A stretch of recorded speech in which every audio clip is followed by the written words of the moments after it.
to talk about professional wrestling. Nobody knows the whole story, so I'll tell you. How about you, Jason? Oh, this is like a murder room. This is great. Lots of black sex magicians out there, right? And look down like, what the fuck? Oh, we're gonna just do it this way and nobody's gonna stop us. I want to show that a real champion has to do things for the community, for your people, for the women. In this business, what you sell is emotions. If you manage to get people invested, you did it. That's for sure, some videotapes. It's time for another MMMshow.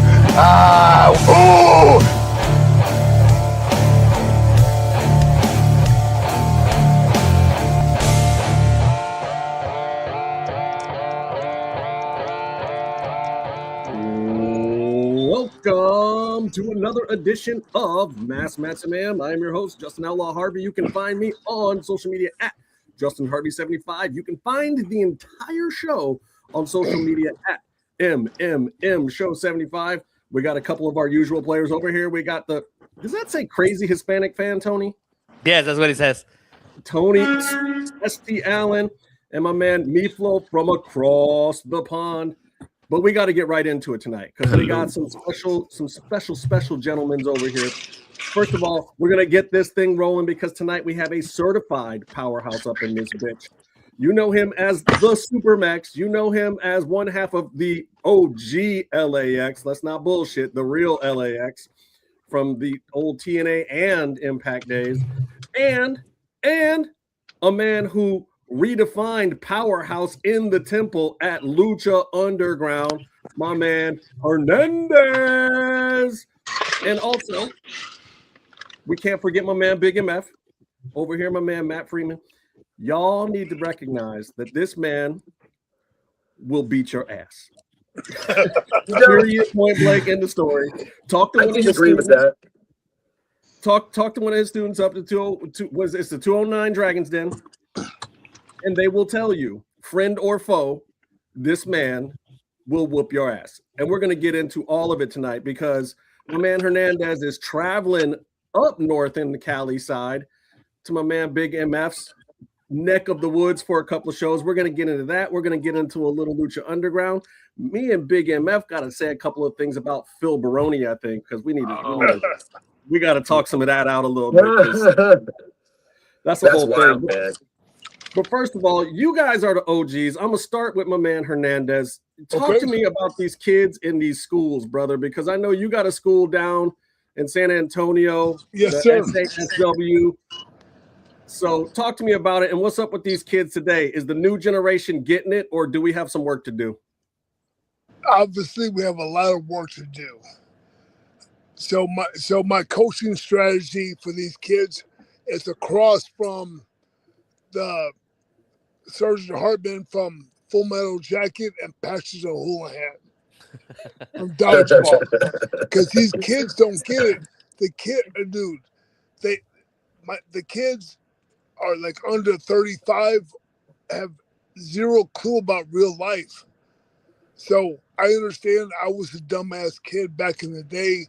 I didn't know how reality works, but these kids, each generation, I hate to say this, keeps getting more dumber. So I'm more like a life coach / their stepdaddy / their real daddy / executioner, because I'm going to kill them some things. The athleticism is so much better than we were in like 30 years ago, but the common sense, holy hell, what is going on? Someone, whatever mommy's teaching you when you grew up is not translating to real life when you're an adult. Big MF, talk to me, brother. Is Shawn on to something here? What do we got to do with these kids? I mean, he's totally right. And what I got to say is, I've been bringing in trainers to have a school out here in Lodi, California for a long time. And Hernandez came out like about a year ago. And he really laid it down, and ever since then, like it changed a lot. It really. So I would highly recommend bringing him out to your school. He didn't just teach people moves; he changed their attitudes towards training in general. So I would 100% stand behind anything that man has to say about training and pro wrestling.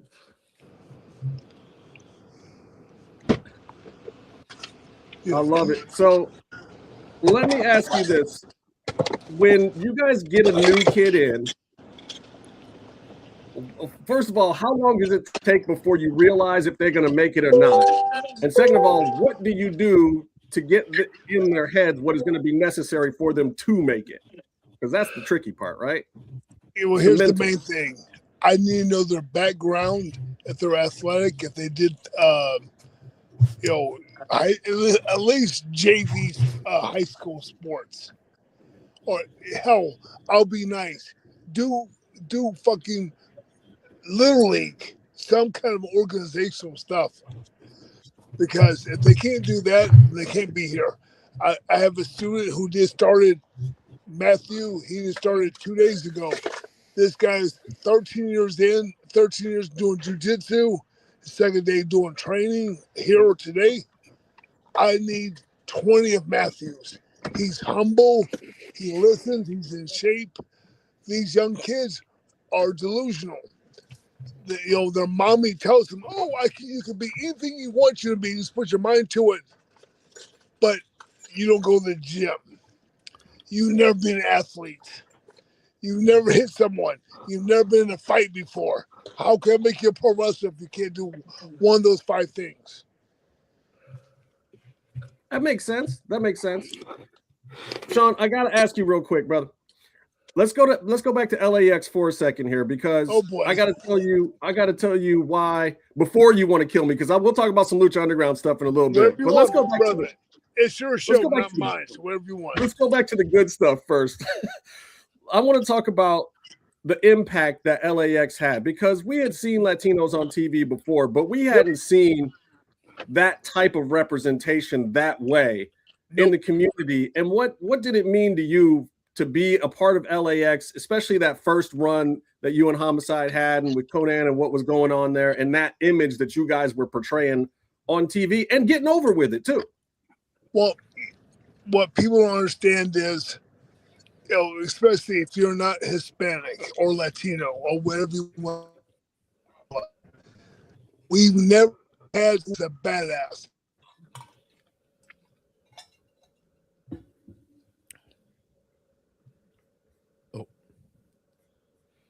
This is live radio, people. These things happen. So they always, we never had someone on TV that kicked ass. So you put pro wrestling you're ever gonna meet in your life with a legend like Conan, then myself, those two created a Frankenstein. Here's a 300-pound dude. Hey, just do that move. Hey, just kill that guy here. Hey, just kill that guy here. And bro, we made magic, and it went straight to the top. 2006, we're the best tag team ever for the year. 2006 and 2007, we're the top t-shirt sellers for TNA. So obviously we made something right. I mean, look, the merch always matters, brother. Always. Mm-hmm. When it came time to do this feud with you guys versus the new LAX, what was the thinking there, and how did you feel about it at the time? Were you ready to pass that crown on to the youngsters, to Santana and Ortiz, or were you like, nah, man, y'all need to step back? That wasn't my call, son. If it was my call, fuck those guys. I'm just being honest. I'm sorry if you can't cuss. I'm sorry. Brother, That's fine. Go ahead. Don't worry about it. We created magic from 06 to 09. So a lot of people don't realize the original LAX was only together from 06 to 09. And the original LAX, me, Conan, and Homicide was only together for a year. So don't get me wrong. Santana Ortiz, they were phenomenal wrestlers, but they were not me. They were not Homicide. And they sure as hell ain't Conan. So when I'm chilling at AAA, boom, have a good time, Wrestle Mexico. Homicide calls me, hey, come do this deal, OGs versus new LAX. I go, man, fuck that shit, dude. These kids are like kids compared to me. Fuck those kids. I'll be honest. all they Right, had but you was did it. because Eddie Did they- Kingston was the gold on the mic, as was Conan. I'm like, you know what? Screw that. I'll chill doing the 6 minutes here in AAA. And of course, we're friends. We've been friends for almost 20 years now. We do it.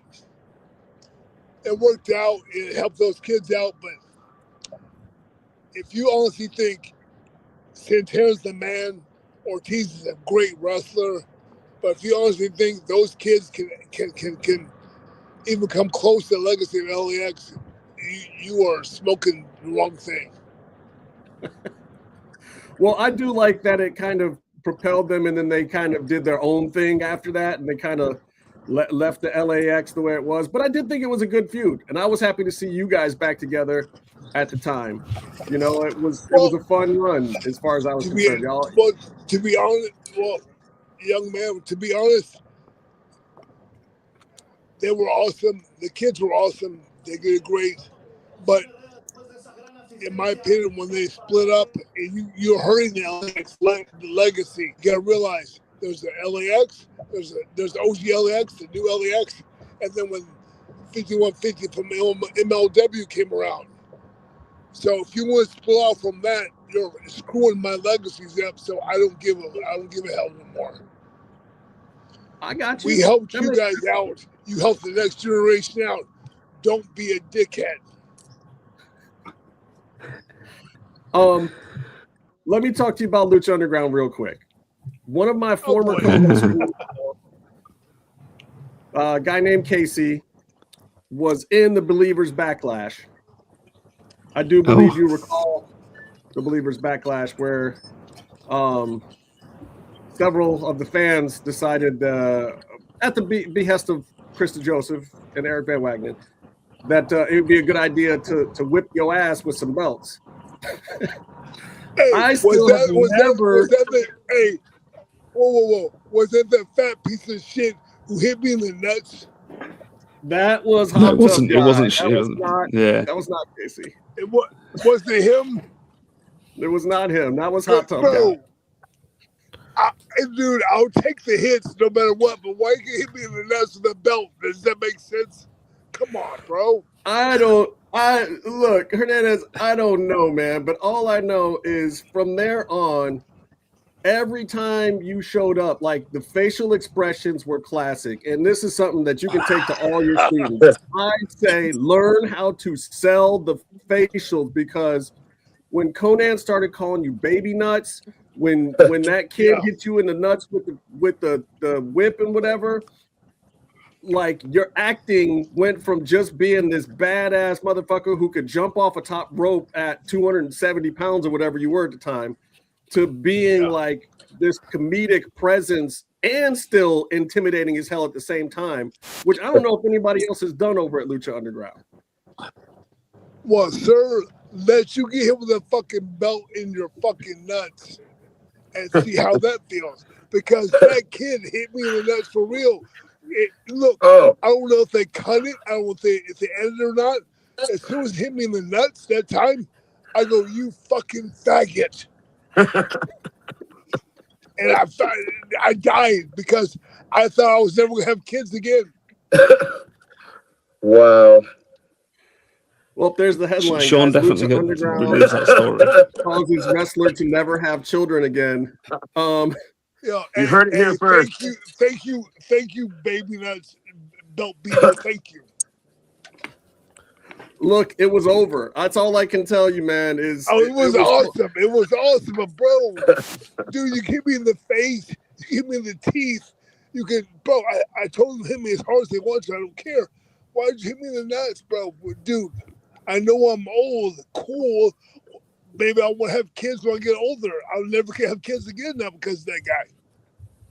Why the fuck did he hit you in the nuts? Did you ever ask him? No, he was just some kid that they put in this match. They put a bunch of real fans. It was awesome, brother. Hey, Matt, it was awesome. Trust me. At the moment, I hated it, but I go, man, if they capture this right, this is gonna be great TV. Oh, it was so good. And then after that, so much heat week after week, like heat Yeah. magnet. It was Bro, it amazing. only helped me. It only helped me. I mean, look, I was sitting in the front row on many of those shows, and I gave you so much shit. I thought for sure you were going to kick my ass in the parking lot one day. For sure. I was screaming, We were all baby hoping nuts for right it. in your face, and you were looking at me one day, and I was like, oh, shit, I went too far. Hernandez is going to You thought he was looking at Brother, legit kick your ass? You got did. to realize that Lucha Underground was such a great set to be on. Brother, they're feeding we get to go get the excess beers that they don't sell there. So why do I care? If you kick me in the nuts, punch me in the face, I don't care because I'm gonna get 6 to 8 beers free. I'm good. They really did always have extra, didn't they? Oh, bro, you were there. I was one of the ones in the back. Because as soon as my match was over, I'm going to that VIP area and I'm getting whatever excess beers they give us. I think that might have been where I first met you and Macias back there drinking all the beers. Oh, I'm sure. Sounds about we're right. the first two there. Yeah, I know. They'd be like, hey, are there any beers left in that tub? Can I get through there, guys? Well, because you know how the new generation is. They want to play video games and they want to video their match and see how good they do get or not. Brother, I know how good I did or did not do by the crowd reaction. I don't need to watch it. I'm back on film. And that's old school style, you know what I'm saying? So me and Macias, straight to the beer bin. Let's go. Every time, brother. Meefloaf, I know you were a big Lucha Underground fan too. You got anything you want to throw at Hernandez? Oh, no, I just followed Hernandez through TNA originally, and then when he turned up on Lucha Underground, I was so happy because I love the border toss, especially when people were flying out the ring. It was my favourite thing back in the day, and I just loved it. That original, the OG LAX one. Who was your favorite person to border toss, Hernandez? Was it Ricochet? Please say yes. Sanjay Dutt. Oh shit, Sanjay. Bro, Sanjay. Because he didn't give a fuck. Sanjay Dutt was the man. He wants TV time because remember back then in 08, 09, 2010, there was the X Division got a little bit of time. Right. They barely got time. So Sanjay said, fuck it, throw me across the goddamn ring. I don't give a fuck. I go, are you sure? He said, yes. And it's like, he looked like Gail Kim going across the ring. Amazing. So Matt, let me ask you real quick. So what do you got going on with Hernandez up there coming up, and what's going on at your school right now? Yeah, so I'm picking Hernandez up tomorrow. He'll be here for a week, so every class we'll have Hernandez here teaching the class. Everybody's welcome. Anyone who wants to come in and learn and get better. This Saturday in Sacramento at the Colonial Theater for Total Wrestling Federation, Shawn Hernandez will be facing this guy who's just lucky he's even standing in the same ring with Hernandez, a forever indie guy who's never done much, but for the first time in his fucking life, he's going to be in the ring with greatness. Hernandez is going to face him for the GWF title. That's brutal, bro. Put the kid over, bro. No, well, he's okay. He's okay for a guy who did backyard Tracy Park stuff, But he does flying moves and he flips and he flops, but he's in there with a fucking gangster. And on top of that, I'm in his corner, so it's like his chances for survival are slim and none. Bro, I've been waiting the last 3 weeks. I'm making this beard super majestic for this guy, so good luck. And then the following Friday, over here at the 209 Dragons Den for the BMF title, we got Shawn Hernandez going up against the up-and-comer Paris Singh. Paris is the guy that has the greatest upper body you ever seen, but no legs and no calves. That's the guy we were talking about earlier. And really, the situation where he's in over his head. Hey, Justin, can you make one or two of those shows? I wish, brother. I'm all the way in Cleveland. Fuck, you better take the bus and come hang out with me because I'll be there the whole fucking week. Oh shit, bro! Take the week, bro. You teaching classes all week too? I'm the whole dude. So I'm wrestling Saturday. I'm getting drunk after that. Then Sunday I'll be hungover. So I'm not doing shit. And then Monday through Thursday I'm teaching a class. So come over there and hang out. All right. Well, if I'm not there, I'm sending all my people over there to get whooped on by you and Big MF. Don't fuck around with me. Take the goddamn Greyhound and go to fucking Lodi. Fuck. Man, this is Cleveland. You think we still actually even have a bus station in this shithole town? Bro, I live in San Antonio. I'm sure you do. We don't even have Spirit Airlines in this fucking town anymore. That's how shitty our situation is. Justin, I'm trying to help you out, bro.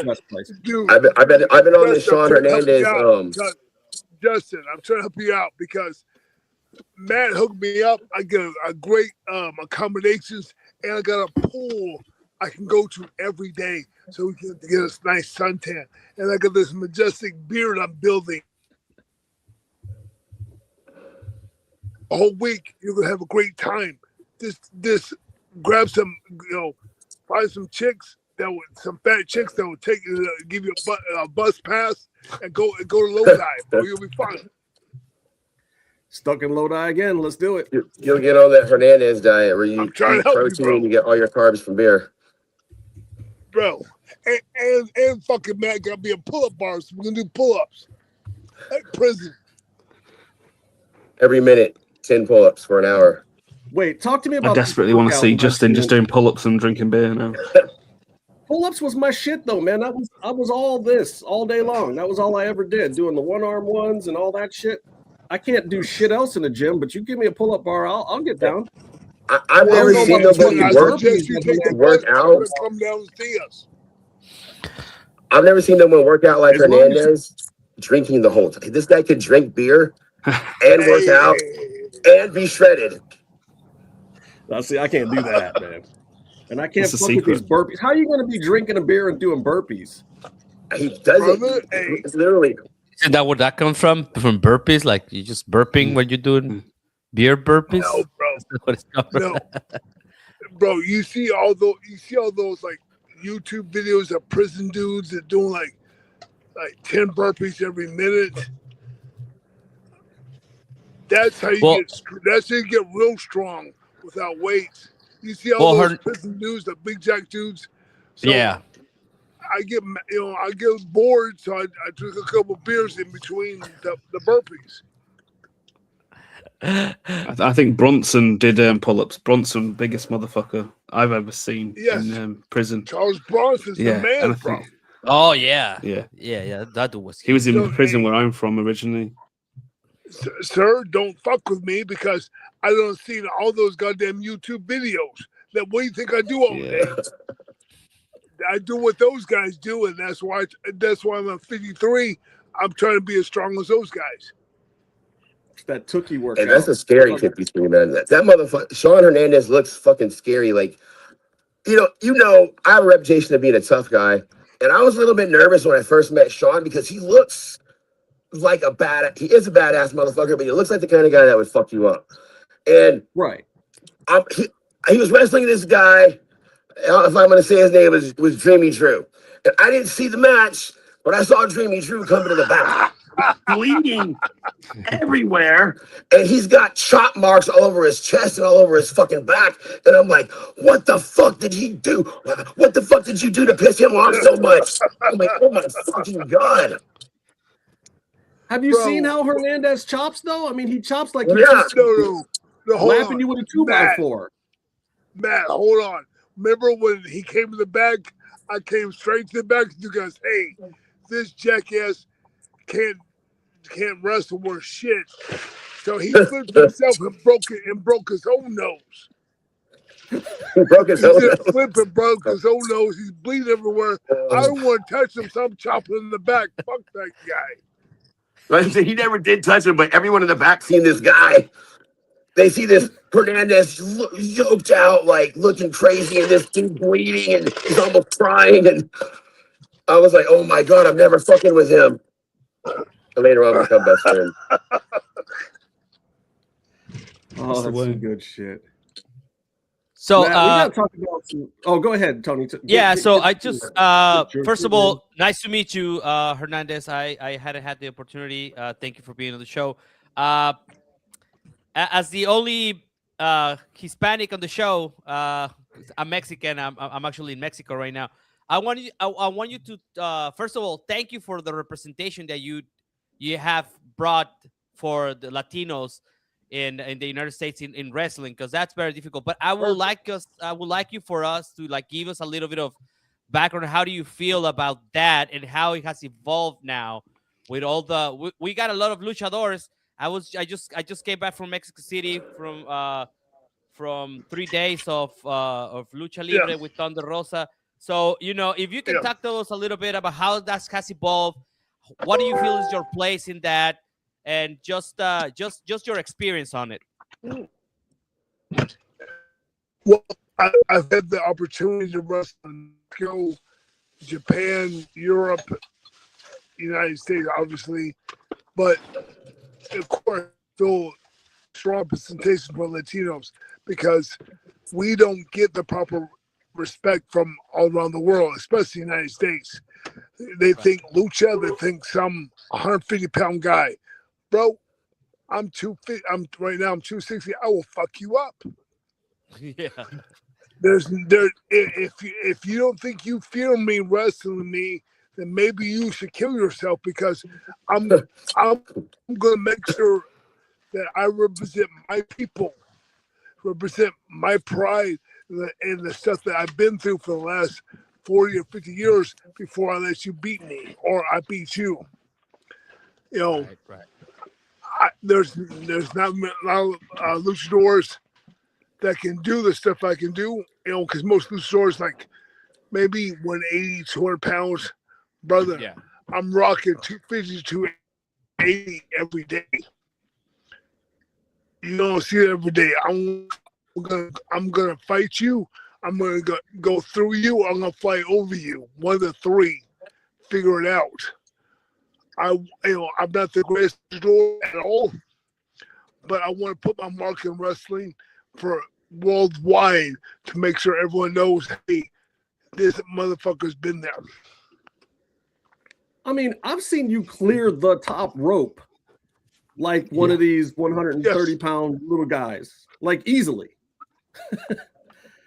That's crazy. Yes. But was that important to you, and to include that kind of lucha libre action in like the hard hitting style too that you and both you and Matt do?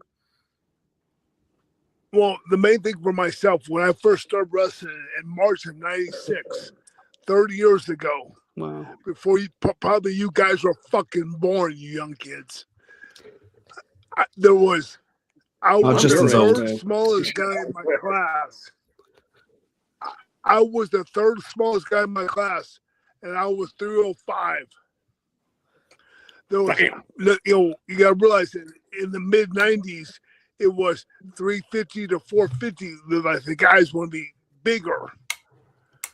Mm-hmm. So imagine I'm 305 going against, I'm the third smallest guy in my class, and there's 7 to 8 guys bigger than me that maybe I can do a body slam. That's why I learned how to do the tope on the outside, the spin kicks, the stuff on the top rope, because I can't pick up these fat piece of shits every fucking time.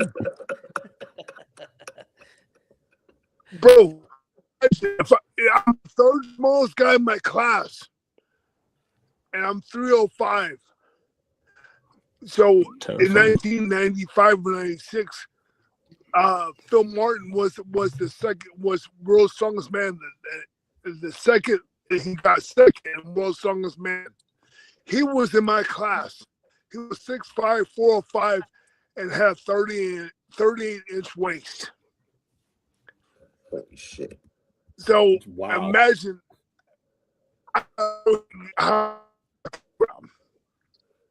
You got to learn other things. We figure it out, or you just pick an occupation. It was a little bit different now. Now everyone that thinks they can do wrestling and cosplaying and all that stuff.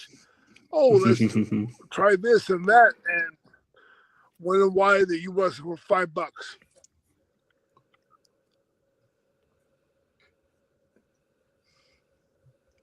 See, merging the question that Tony asked was Coors Light. So go ahead. I was just going to say, just with Tony's thing was the reason I loved seeing Ricky Macias come back into AAA was the fact that traditionally, like, you know, the luchadors of old, Santo and Blue Demon, were big, heavy set guys who were just really good technical wrestlers. And seeing those bigger guys kind of in a lucha show is what I need. You know, your Silver Kings, those kind of guys.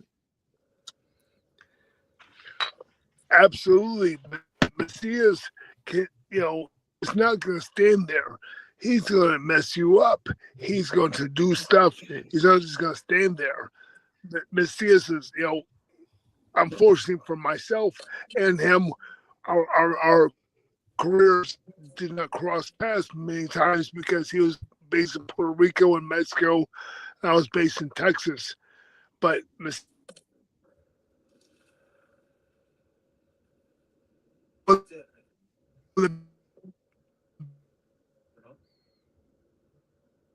best doors because he's about 240, 250 as well. I think we lost you for a quick sec there, but I wanted to ask Matt real quick because What's up, brother?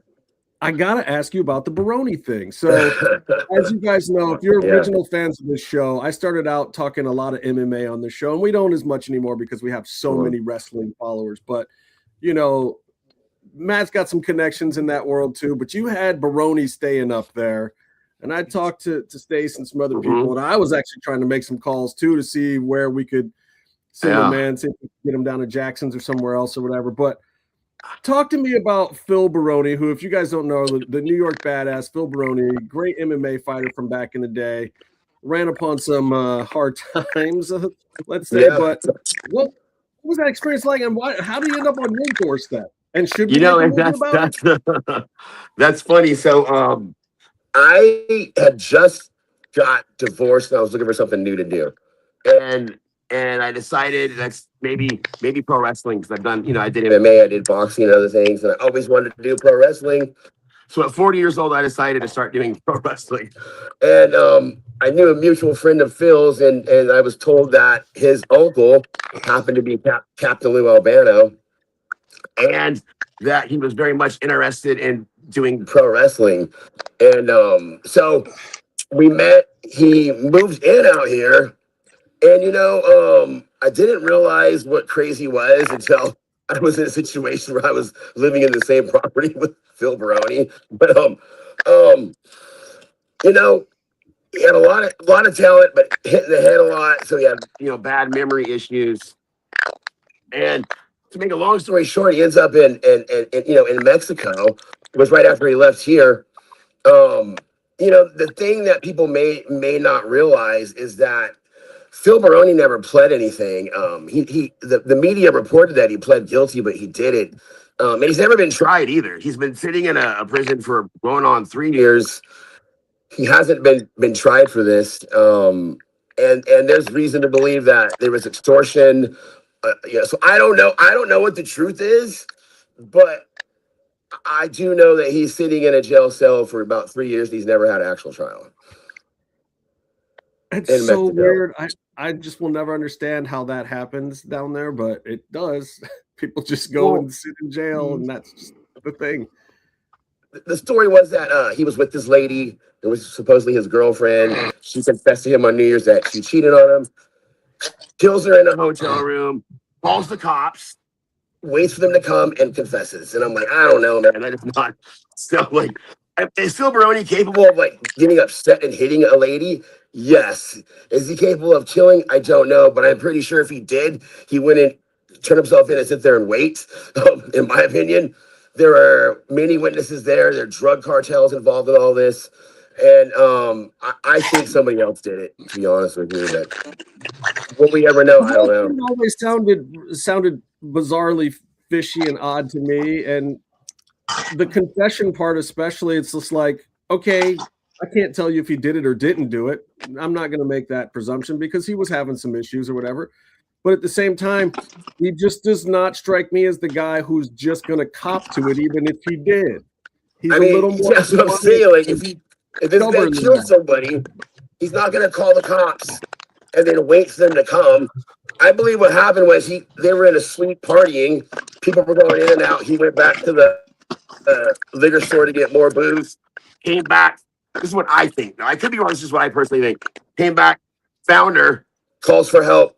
They come and arrest him, and they say that he confesses, but he's denied it this whole time, and he's never been tried. And the family has paid a ton of money over the last 3 years to keep him in an area where it's more like rehab. So it's a nicer area. The hardened people aren't there.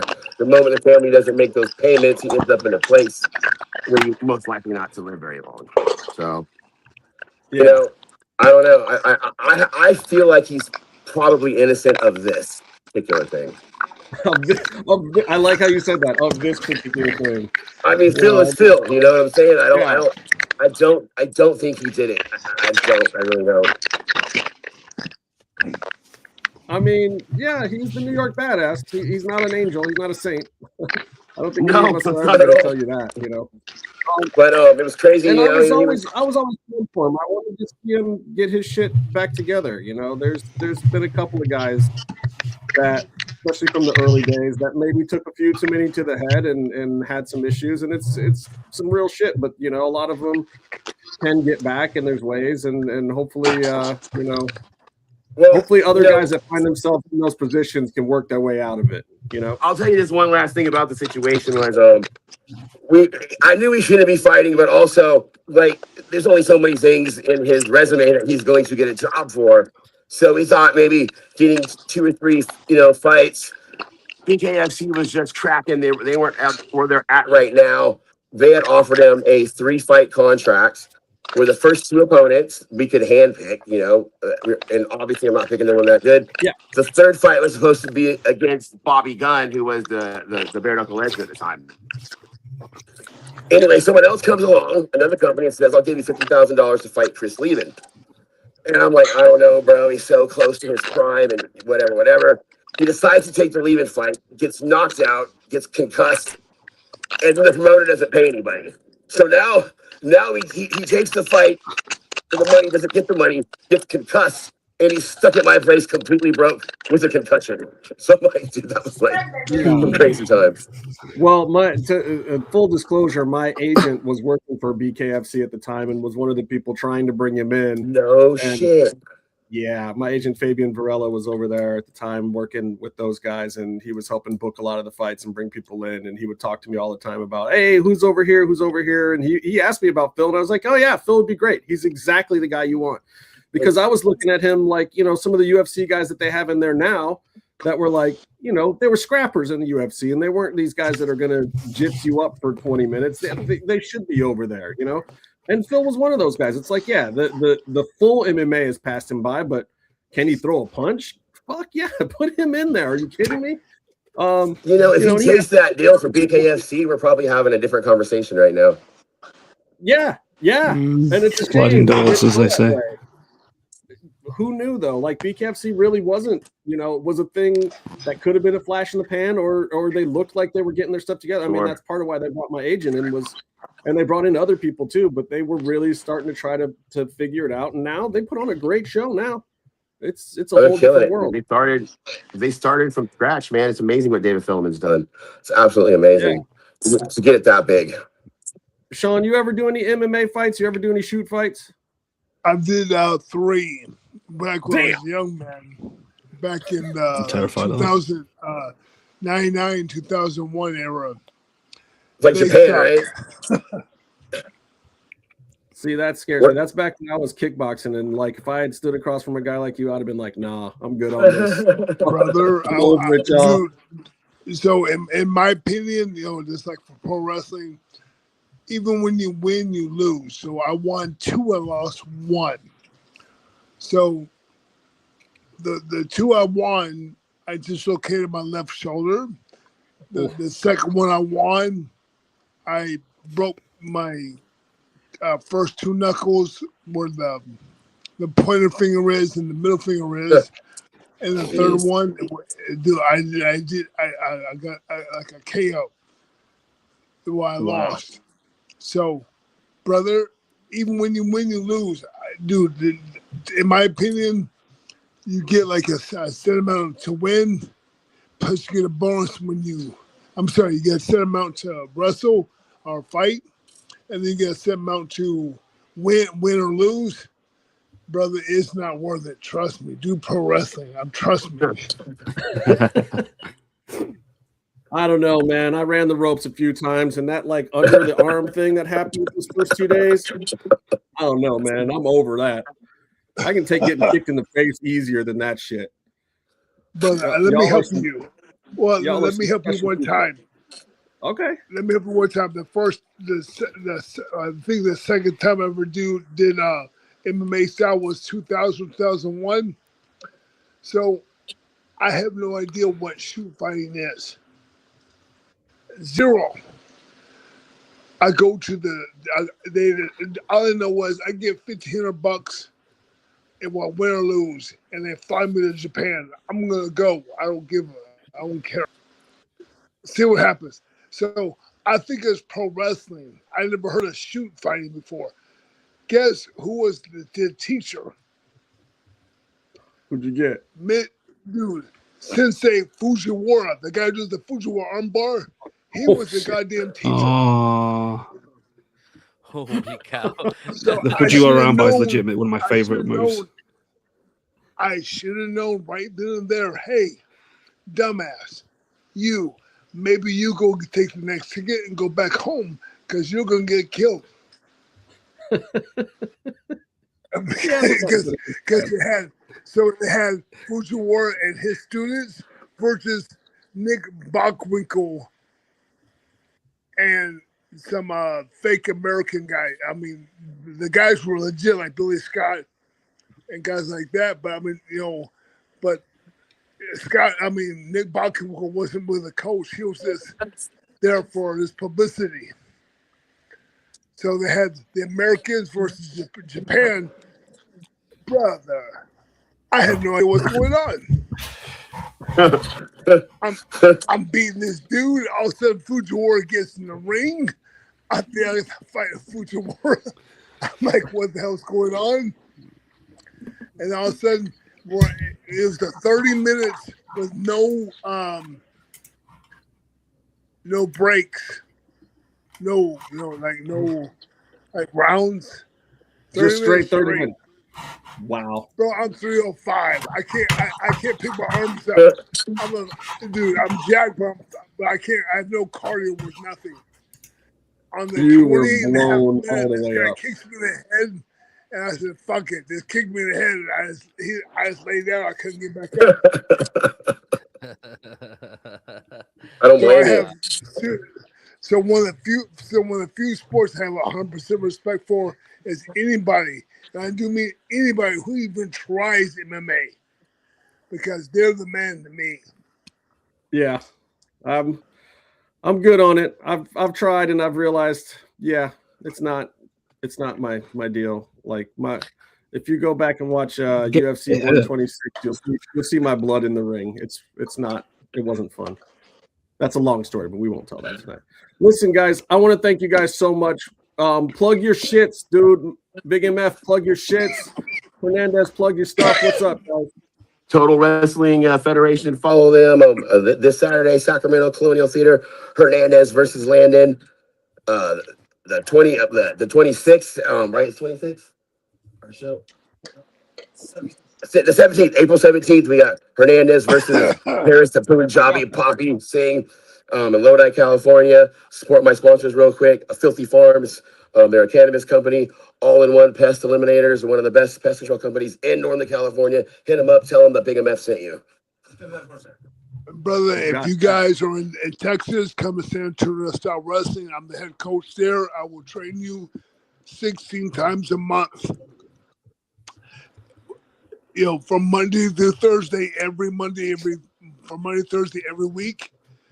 And if not, come see me at Matt's place so I beat somebody up. 209 Dragons, man. I was gonna say, I've been really unlucky because I was supposed to see Hernandez in England a few times, but unfortunately the promoter, the event didn't happen. Because I was like, we're gonna get some beers. I was like, Hernandez, I messaged you on Twitter, I think, and I was like, we're going for beers. I think that would have worked out. Well, if you have beers, guys, I will definitely show up. There it is. Shout out to the 209 click. Got it, y'all. Thank you guys so much for joining us. You always have a home here. Anything you want to promote or come by and talk to us about, hit me up. We'll have you back on. All right, brother. Appreciate it. Much appreciate, brother. Much appreciate, Justin. Take care, guys. All right. Cheers, Thanks, fellas. guys. Thank you, bro. I love Hernandez. All right. And here we go. Where we cut, right. where we cut up. I have a question. How do I leave here without leaving here?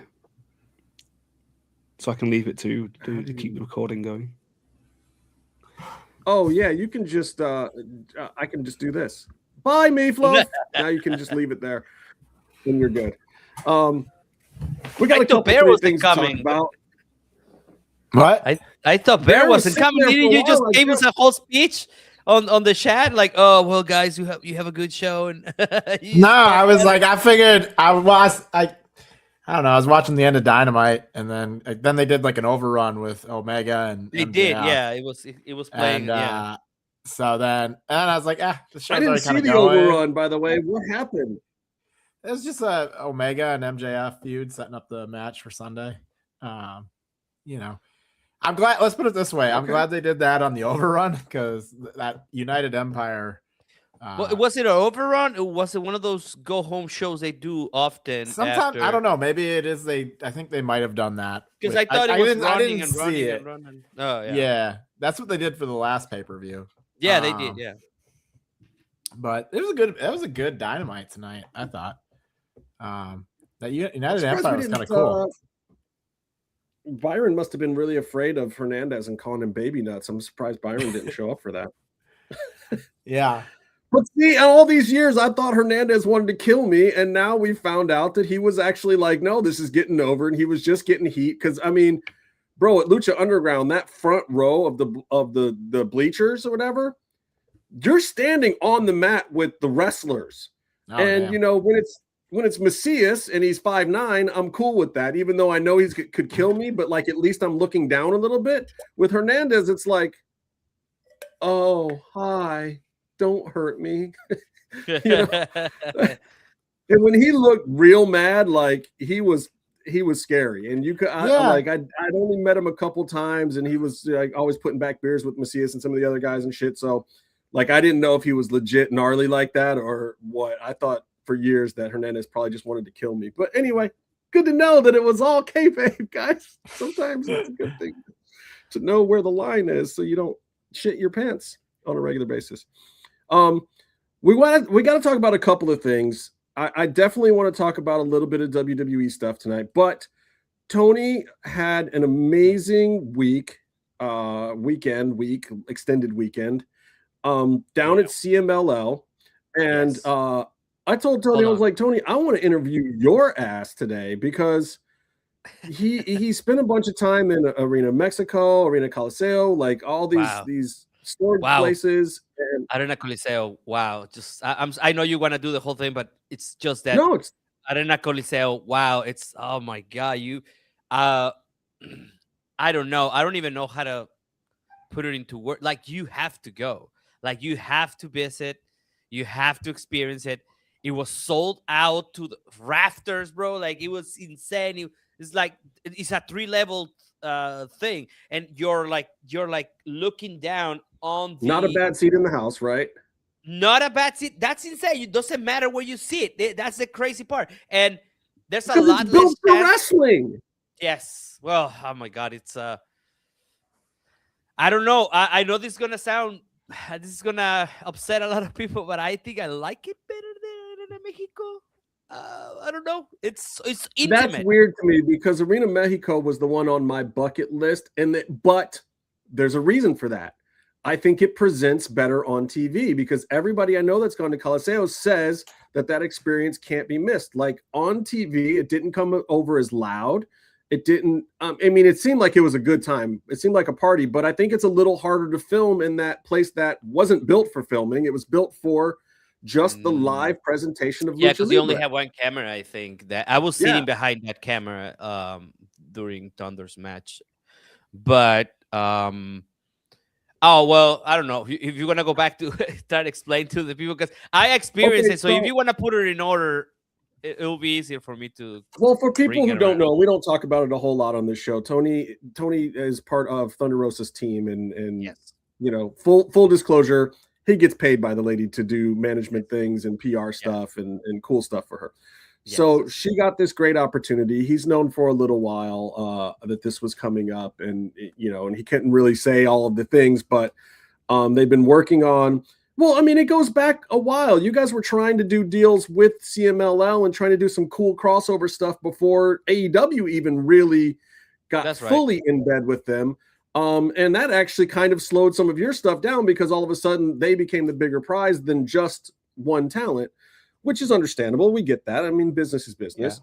But everything does come full circle. So then, you know, after Claudio, you've got this great moment. So my biggest question for you, you know, here's the hard-hitting journalism, but also it's a softball a little bit.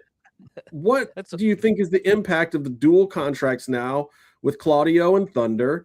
And then the contracts that are coming the other way, because to me, it's like I saw that graphic and I was like, oh, this is starting to even out now. This is starting to make some sense. And you and I had talked early on, like, man, this could be bad if a bunch of AEW talent are getting these dual contracts because maybe that's belittling the Mexican talent.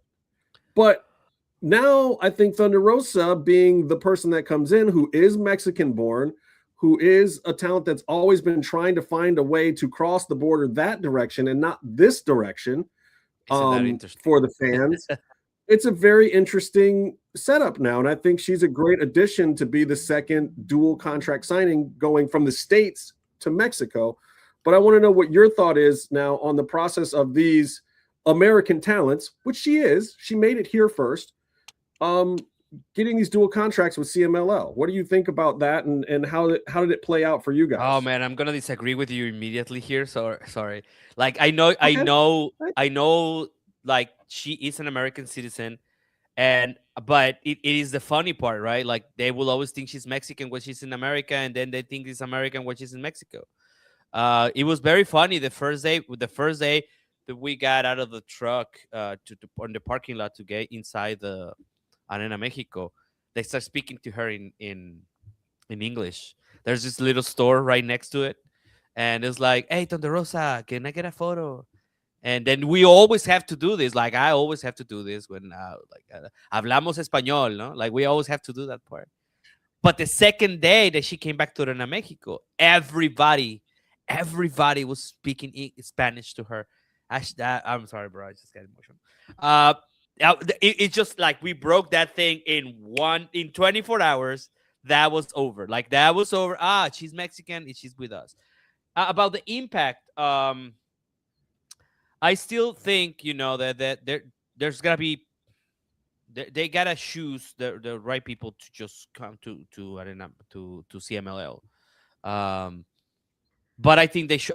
It's not because she's my client, but I think this brings a full circle of something that we worked on for about 3 years.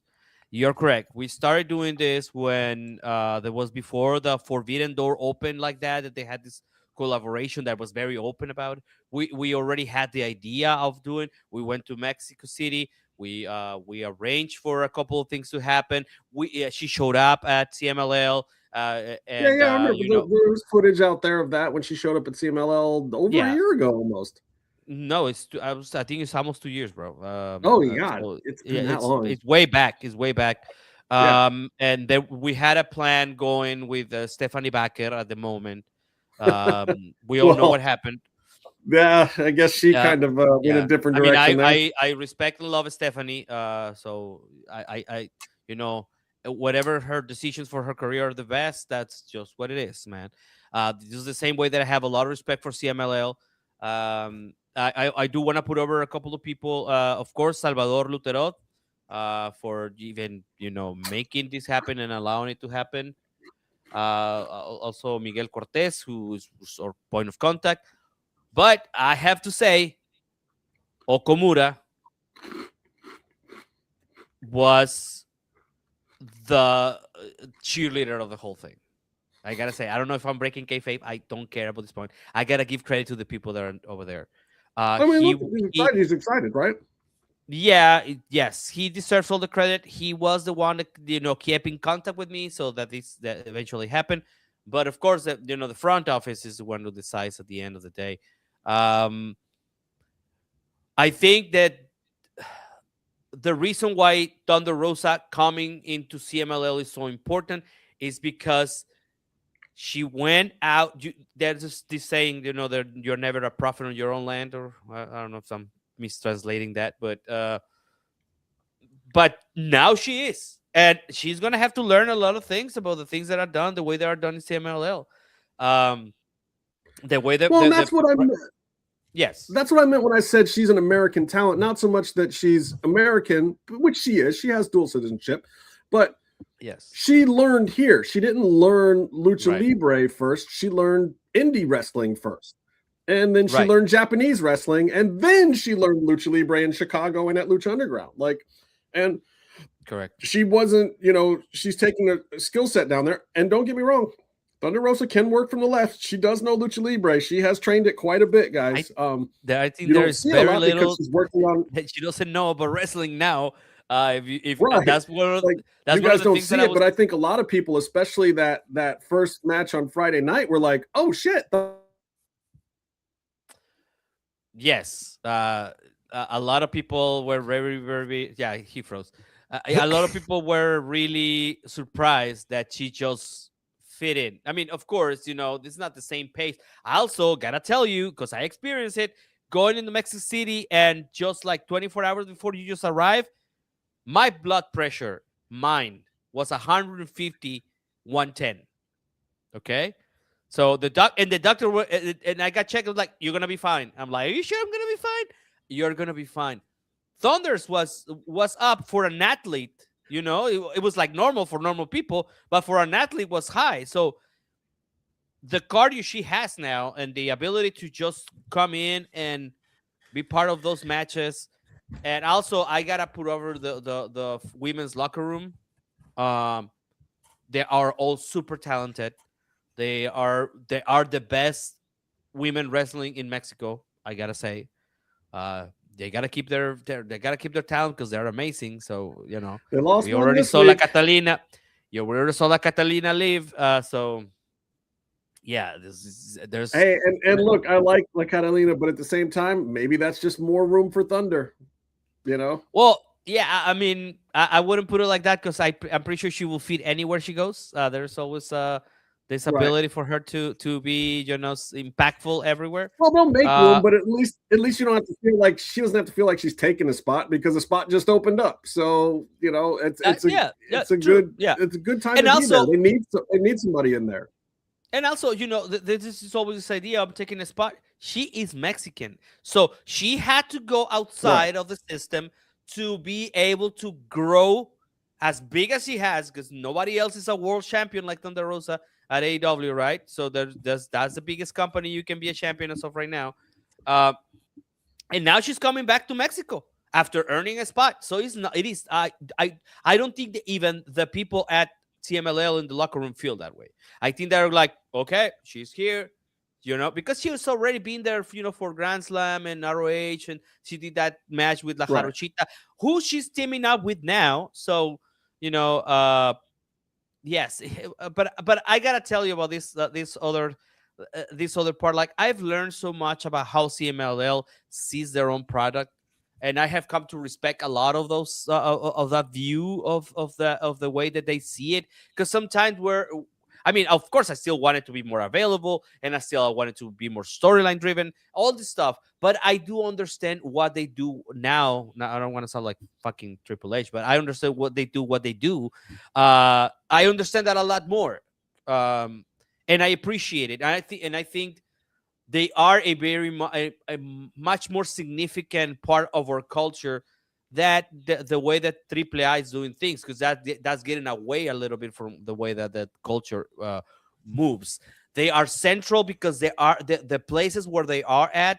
That is Mexico. That like that the Arena Coliseo. It's fucking Tepito. I mean, you get there is stores, there's tianguis, Right. which the flea markets outside.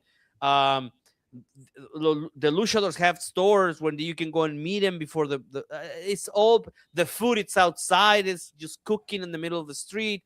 All that part, and I know that sometimes when you're so involved in something like I'm involved in wrestling, and you always like business driven, and I'm always thinking like I need to get this for Thunder Rosa, or I need to get this for myself, and then you forget, you stop, you think that you lost the ability to fall in love more with lucha libre or wrestling. But no, I came out of this weekend in love with this shit even more.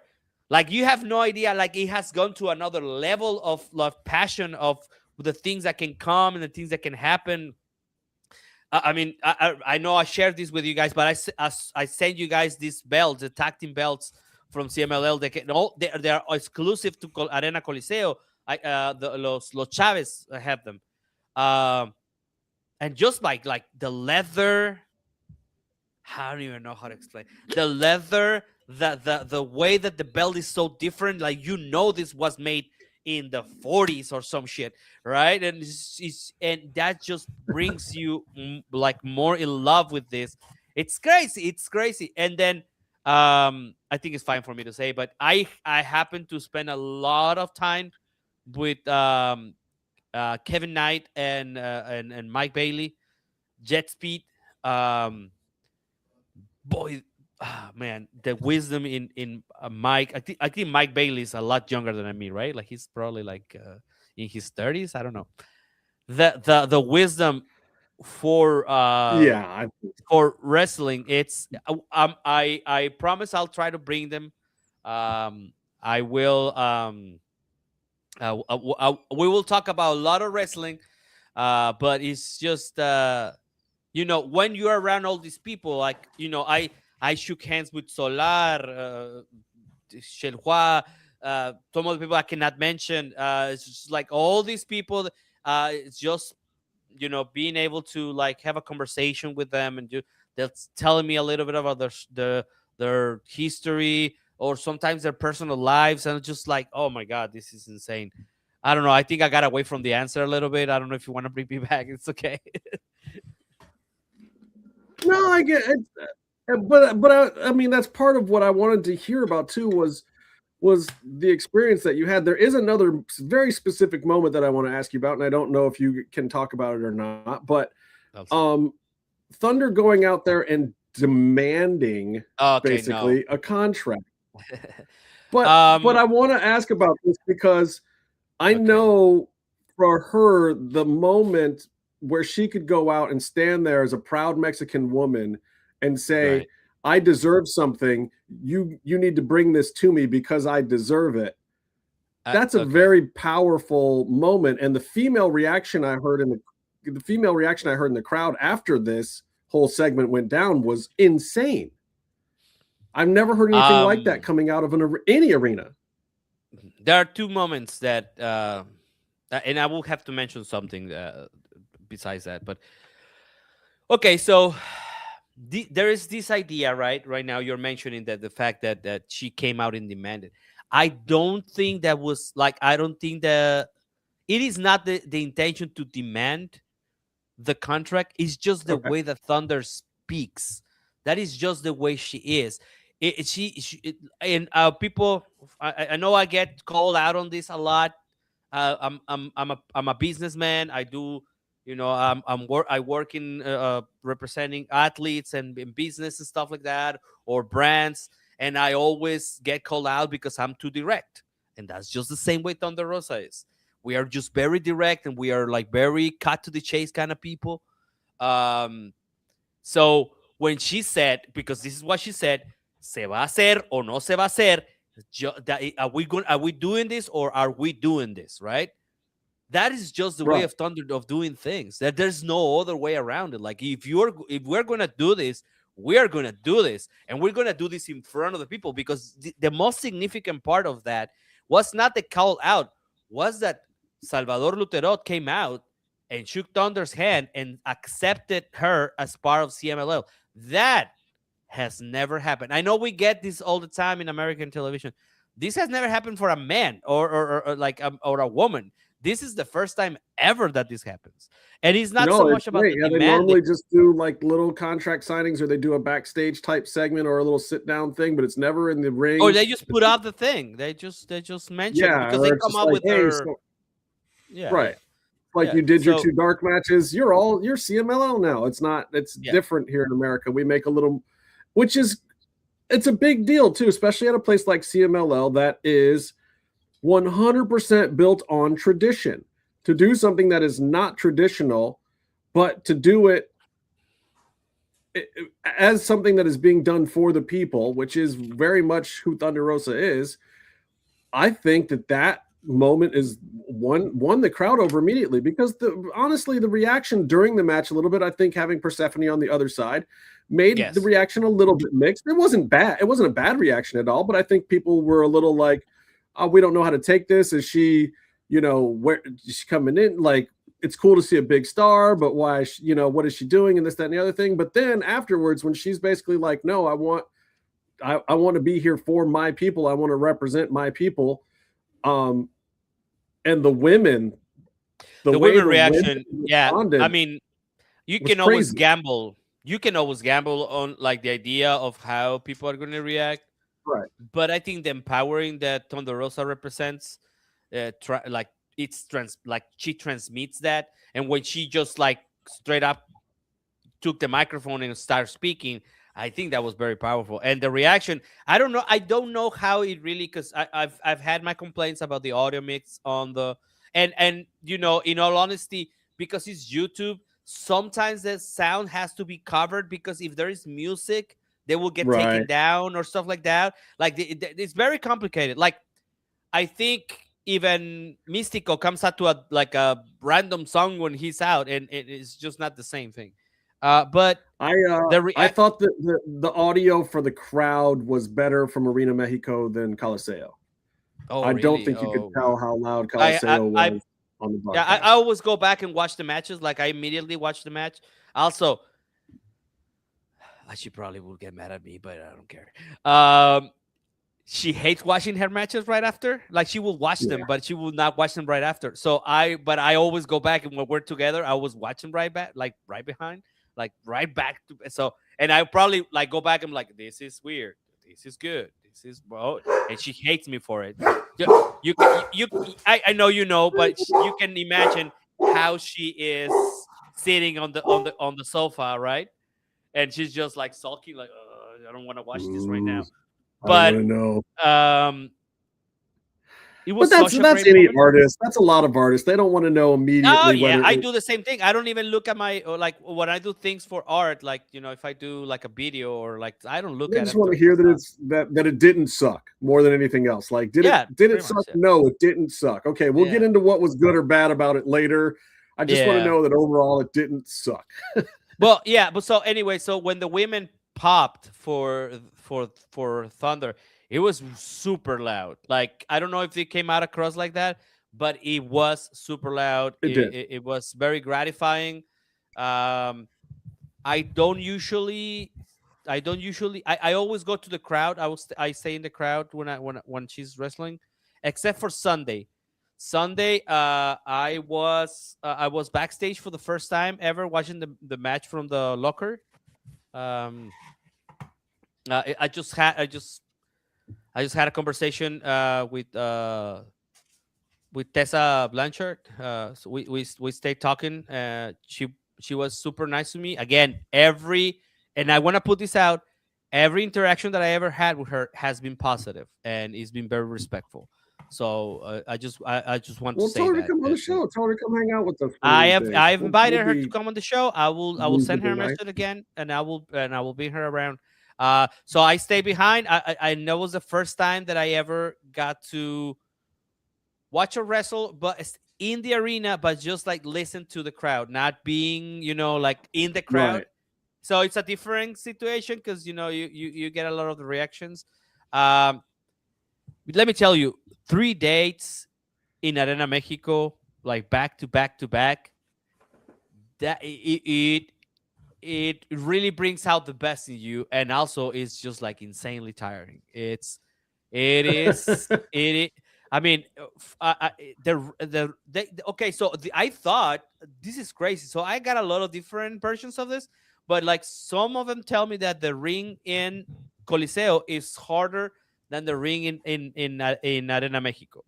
I've heard that, and I heard people like to work to the floor more in Coliseo because of it, but it's also a shorter runway to the floor. So 6 to 1, half a dozen to the other. Also, before we move on, I do want to say real quick that I don't think American fans realize it, but especially in Arena Mexico, there is a strong female presence. It's a date night thing, and there's a lot of tourists that are women there.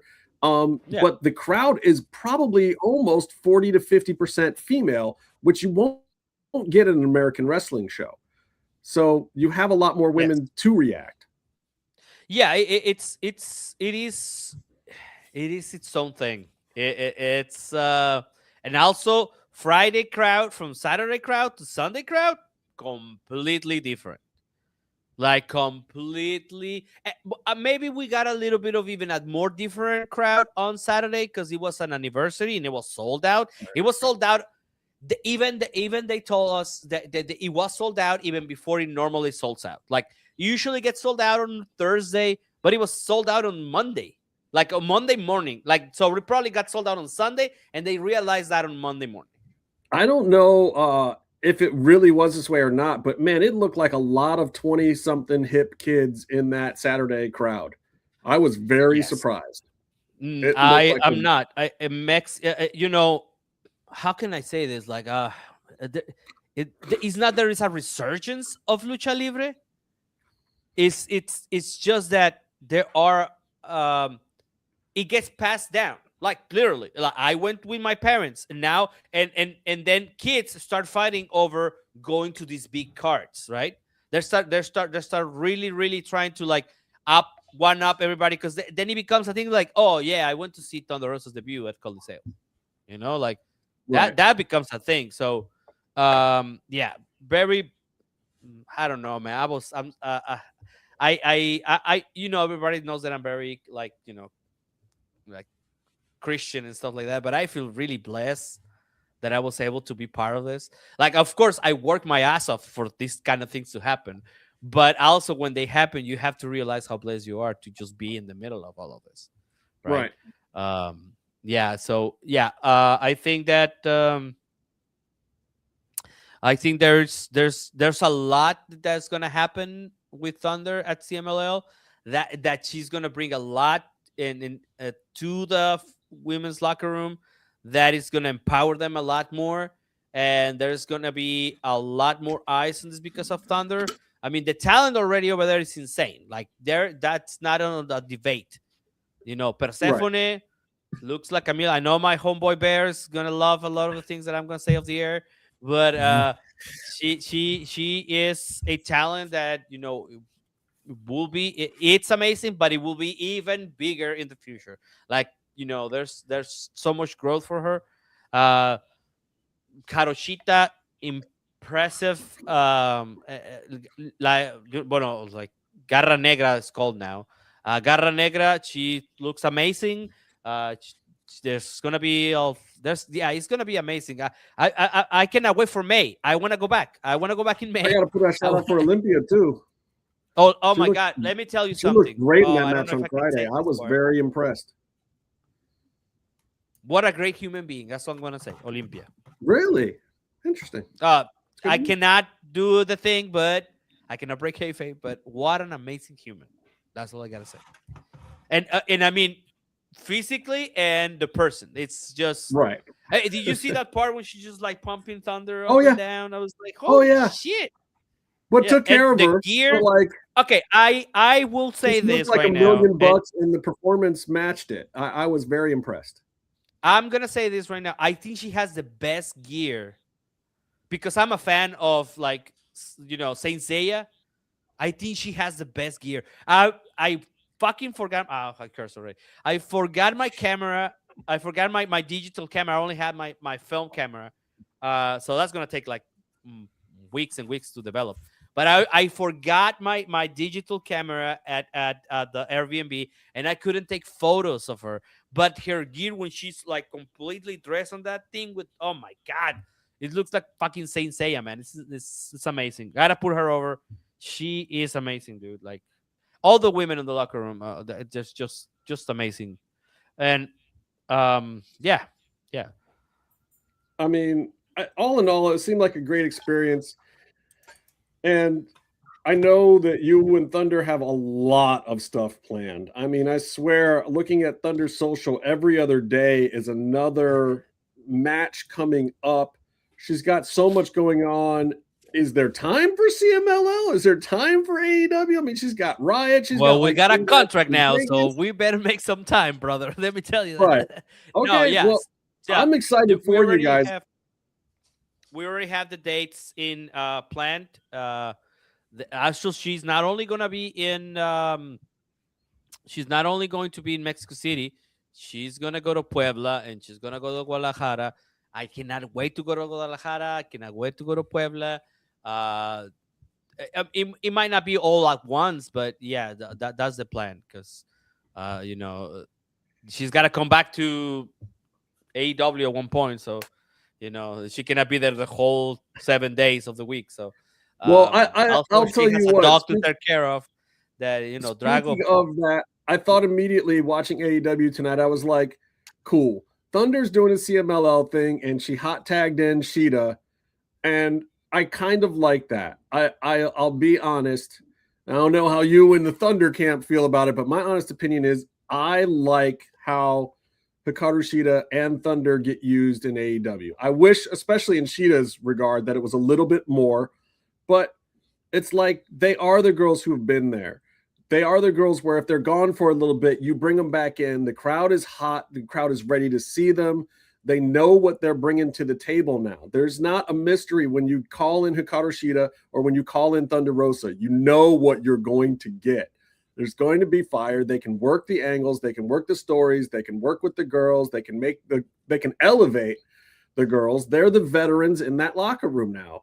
And I know in like Thunder's mind and Hikaru Shida's mind, I don't know if they're thinking like they're the veterans in the locker room yet, but I love it. And I think the fans can feel it. And when they see them out there, it's not just a match. It's not just one of, Dave Meltzer's 5-star things. It's a stamp of quality that you're going to get in that program for either one of them. So seeing Hikaru there almost made me feel good for AEW's sake of like, Thunder's got to do some stuff in CMLL. She's got some other stuff. Thank God Hikaru Shida is there this time. And then next time it can be Thunder and whatever, because that's the stamp of quality in the women's division for the veterans at this point to me. I wish Taya Valkyrie was also one of those. Don't have any clue why she isn't, but at least we have Hikaru Shida and Thunder. And maybe Deanna's right on the borderline. She's younger though. She's still got some time, but it's but nice. Rosa and Shida both have like actual street cred though. I mean, they've been former champions. I mean, when they come in, they're kind of a big deal just because there's actually some like legit credibility, at least in like the AEW universe. I mean, those other two ladies, like outside of there, have had great careers, but AEW not as right. And so I think having those two in there and doing the program, there's a legitimate shot they could win because they've already done it, right? So there's a believability to either of those, And honestly, I would love to see both of them get another run again at some point in the future. I think they could both credibly help make another talent coming up. And to do that, they can't just always be gatekeepers. At some point in time, I think you got to put a belt on one or both of them again too. I'm sure Tony would love to see that. Tony, do you get championship bonuses? Do I get championship bonuses? Let me work that in my next contract with you. Yeah. Thank you for the idea. No, of course I would like to see her, but there's so much to do right now.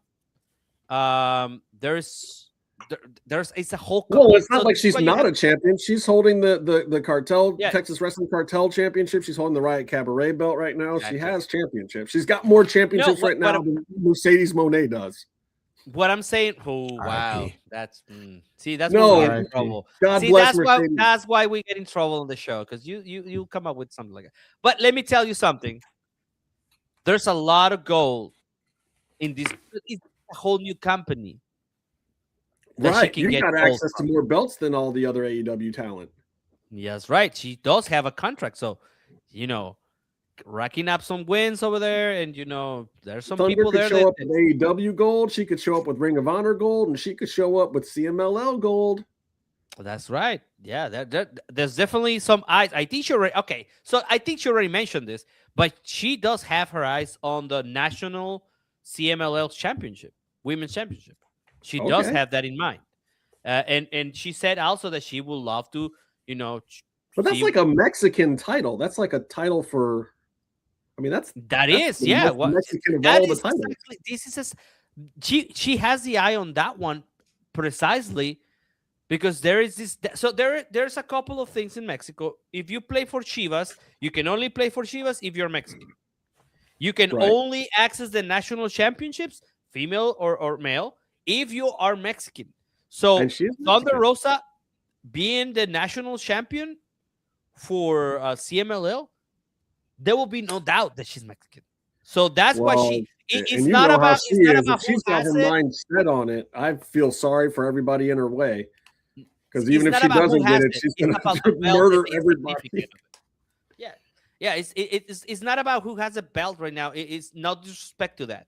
It's about the significance of the title that she feels that she needs to have in order to prove to everyone else that yes, she has an American citizen, but she's Mexican first and foremost. Well, I'd like to see her get there. I mean, we're gonna have to see her in some singles action down there and see what she does in those matches. So she also said that she wants some tag championship. So who knows? Who knows? There's a lot of things to happen. There's a lot of things that can happen, and I include myself on this because I will be traveling every time. There's a lot of things that there's a lot of things to do this year. I know it sounds like it's hard. It's hard to travel that much. I have a dog and a family. I have to leave them, and it was my dog's birthday on April 2nd, and I left. Then I had to celebrate yesterday. Also, today's my. You're not going to get any sympathy from her because she's got a dog and a family too, brother. Like, I know. Okay, but I gotta say this. Happy birthday to my nephew Asher Allen King Orozco. Is his birthday today, and I got to say hi to him on a video call. I love him very much. He's my namesake. They named him after me. So I love you, kiddo. Right, they named him Crazy Hispanic Fan. Yeah, they did. It was like Asher Crazy Hispanic Fan King. I love it. Bear, I do want to ask you a couple other quick AEW things because I know you have certain reactions to certain people, and one of those people was back tonight. Our friend Amy, Queen Aminata. Oh yeah. Bear's just like, oh yeah. Oh yeah. I've been because what are you gonna do when it's Aminata versus Tekla though? You're not gonna be able to pick sides, brother. Tekla. I mean, just because for right now, like I like them both, but like from like a story perspective and where they are and they're and I'm also super excited for that match because they've had a lot of history. They have some They, there was a point there where they were really going at each other, and so I kind of want to see those two eventually pick something back up. I mean, she had a really good showing against Willow tonight, and that was a fun match. Willow's really getting over. She's put on a lot of good matches with this TBS championship. And I really want to see them get her out to do more PR. I think she could really, and she's done some, and they put her out there a little bit, but she's so personable. She's really one of these people that could be a face of the company. And they do it a little bit with Orange Cassidy too. The two of them seem to do a lot of press stuff together, but I feel like it needs to showcase them more and not just be these things where they just show up. But like, I want to see Willow get some talk shows and stuff and talk the company up, talk herself up. I think she could really be one of those talents. Now, your girl Tekla, and I said this before, and Tony's going to hate that I'm going to say this on the air. I think that she has already eclipsed Hikaru Shida. I think she is the number 3 greatest AEW women's champion of all time already. And I think there's only 2 above her, which are Thunder, because of the story that Thunder had for the big win. I think is something that AEW hasn't really duplicated yet. And Toni Storm, of course, who just had the most epic 1-year run with her story with Mariah and Thunder and Diana, and like every feud meant something. But I'm gonna say this. I think Tekla, with a couple of good storylines and a couple of big pay-per-view wins, she could knock Thunder down to number 3. Well, I think if she keeps doing this run, if she continues the run that she's on right now, like my dream scenario is that they keep her hot enough for when Toni Storm comes back, because I think that could be a really great feud. Just because that's probably if Tekla. How long is the maternity leave? Well, I exactly 9 months, but you could. Even really, if she's you gone just a little come bit, back like nothing at the 9th month. I'm not saying after 9 months, but Becky that's Lynch the thing. was I back think pretty quick the first time. Even if she does it, though, give there's room for Tekla to have a couple of title reigns. I think her winning and losing the belt a few times before Toni Storm comes back kind of legitimizes her, as these two are arguably probably, if the trajectory continues, these two are arguably the 2 biggest acts in the women's division that they've built up. So when Toni Storm comes back, having those 2 feud at that moment would be pretty sweet. I think and that's what you're going to get too, because I think by then Mercedes could renew, but I doubt it. I think by then Mercedes will probably be gone. I think that Tekla just re-upped her contract, got a nice little bump in pay, but I'm pretty sure she's on a 3-year with 2 extensions. So she's not going anywhere for a while. And if you hear it from Tekla, she doesn't have any desire to go to the E. And I don't want to ruin her negotiating stuff, but she's a Tony Khan guy. She loves that guy. She likes it there. And if she doesn't do AEW stuff, she'll probably just go back to Japan. I don't think she really wants to deal with the WWE system. I don't know what happened there. Maybe when she was a free agent before she came to AEW, I think she probably looked into it. And I think they wanted to build her up in the shadows at NXT. And she was like, no, I'm better than every chick you have there. Why would I ever do that? I'm going on TV. I think somebody at WWE ticked her off. I don't know that for a fact, but the way that I've heard that she talks about WWE is that she doesn't want to go there. And that's why she had no problem when Tony Khan was like, hey, do you want to have a conversation? And she was like, are you going to pay me more? Because I plan on staying anyway. Let's do this. And she just did it. And so did Swerve. Swerve was the same thing. Like, Swerve was like, I'm never going back there. So, yeah, if you want to talk early and it gets me a bump in pay, sure. And that's how Swerve got his big fat contract. I mean, the people that aren't going back and don't want to go over there, they should absolutely do what both of them did. Take TK's money, but also do a good job for him. Well, and I think to some extent, not everybody, there's a lot of these people like Blake Monroe that was like their dream to go to WWE and have their WrestleMania moment and all that stuff, and I'm sure there's a lot of people that grew up that watch that, but I'm sure there's just as many. just the fact that there's fans of different shows and different styles means that I'm sure there's people that grew up and hated everything that WWE did, especially over the last 15 years, because there's been some really highs and lows there, and style wise, it's just, peak WWE PG era of John Cena, it's like, there's just not everybody wants to do the WWE thing. And it's nice that AEW presents something different. And I think Tekla is one of those people that I could reasonably say looks at WWE and says, this might not be my style. This might not be, I didn't grow up I don't really care about the WrestleMania thing. I want to be presented, I want to be a little bit more edgy than I can probably be in WWE to some extent, and I'm going to have. She is like really knowledgeable about her old school wrestling too, by the way. She's one of those, like, she can sit down and talk about old matches and old AWA and Mid-South and shit with Tony. She can talk about Big Japan and DDT stuff and whatever. Like, and Tony loves those people. And why shouldn't he? They're his people. They are the real sickos. Like, he's got some actual sickos working for him. He's got the Mike Bailey's that's a sicko. He's got the Brian Danielson that'll sit there and talk your ear off about old wrestling stuff. Tekla will do it too. Like, he's got those people there. Nigel McGuinness. Like, these guys are walking wrestling historians. They live it, they eat it, they breathe it, they love it. Tony's one of them. Like, he's that guy. And I don't know if you guys caught him on Coach and Bro show. I haven't really. I got some of the highlights from it. I died. Like, I'm not gonna lie, I died on Monday, and I kind of came back to life on Tuesday.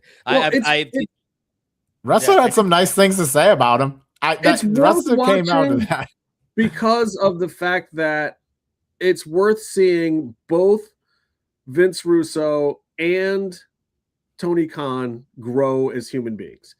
And there's not some huge revelations other than the fact that Jericho really was a free agent and he chose to come back to AEW for whatever reason. Tony kind of said that. Tony is learning how to he still evades questions, which is good, and Coach called him out for it, but he went on a show that was antagonistic to him. Antagonistic to him, but with no real bad blood. Like, he's not going to be showing up on Keeping It 100 with Conan at any point in time, because those guys have actual bad blood now. But he didn't have any real bad blood with Russo or Coach. So yeah, this is what you do. If you're the you're the captain of the ship, you go into enemy territory sometime and you defend the troops. You call out the battering rams and you get out the cannons and you just go in there and you do the damn thing. He did it with Ariel Helwani. He finally went back there. He did it with Coach and Russo. You got to give TK credit for not being a scared little bitch. And killing him with kindness. But also, and they called him out on some stuff. They asked him about, like, hey, bro, like, they didn't get too personal about his CM Punk stuff, but they also said, yo, when he did that press conference on you, that was your real taste of the wrestling business after 4 years, wasn't it? And he had to say, like, yeah, I wasn't expecting that shit. Like, I wasn't ready for that. What, are you kidding me? Like, all I can tell you is I don't want it to happen again. I'm not going to say anything about the actual situation, but I can tell you it wasn't good, obviously, and I don't want it to happen again. Just by his facial reactions. He gave those answers, and by the end of the show, and then he said he made an interesting religious statement at one point that wasn't overwhelming, but Vince Russo was trying to convince him that WWE is weak right now and he should go for the jugular. He should make some kill moves and try to up AEW's credibility and take WWE out or whatever. And Tony Khan's answer, and if you notice through the whole interview, he never says WWE once. He says other places or about that. And he let them talk about WWE, but he never mentioned it. And then when Vince asked him this question, he was just like, Vince, the Christianity in me is always just saying, like, do unto others as you'd have them do unto you. Take the high road. I feel like it's been a good approach for me in general. I get exactly what you're saying, but I'm here to provide something for my fans or whatnot. And I want to take the high road. And that's just the kind of person I am.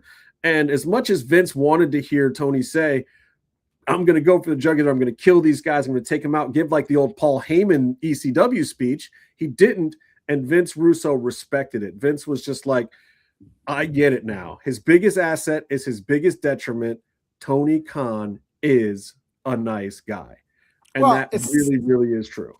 It's not just that, though. I think Tony doesn't care if he's the number one. I think he would like to be the number one, but I think ultimately he wanted what a lot of people wanted, which is an alternative to WWE in terms of like, I'm going to present the show that I want to watch. And I made this show because I didn't want to watch WWE anymore because it just wasn't for me. And so I think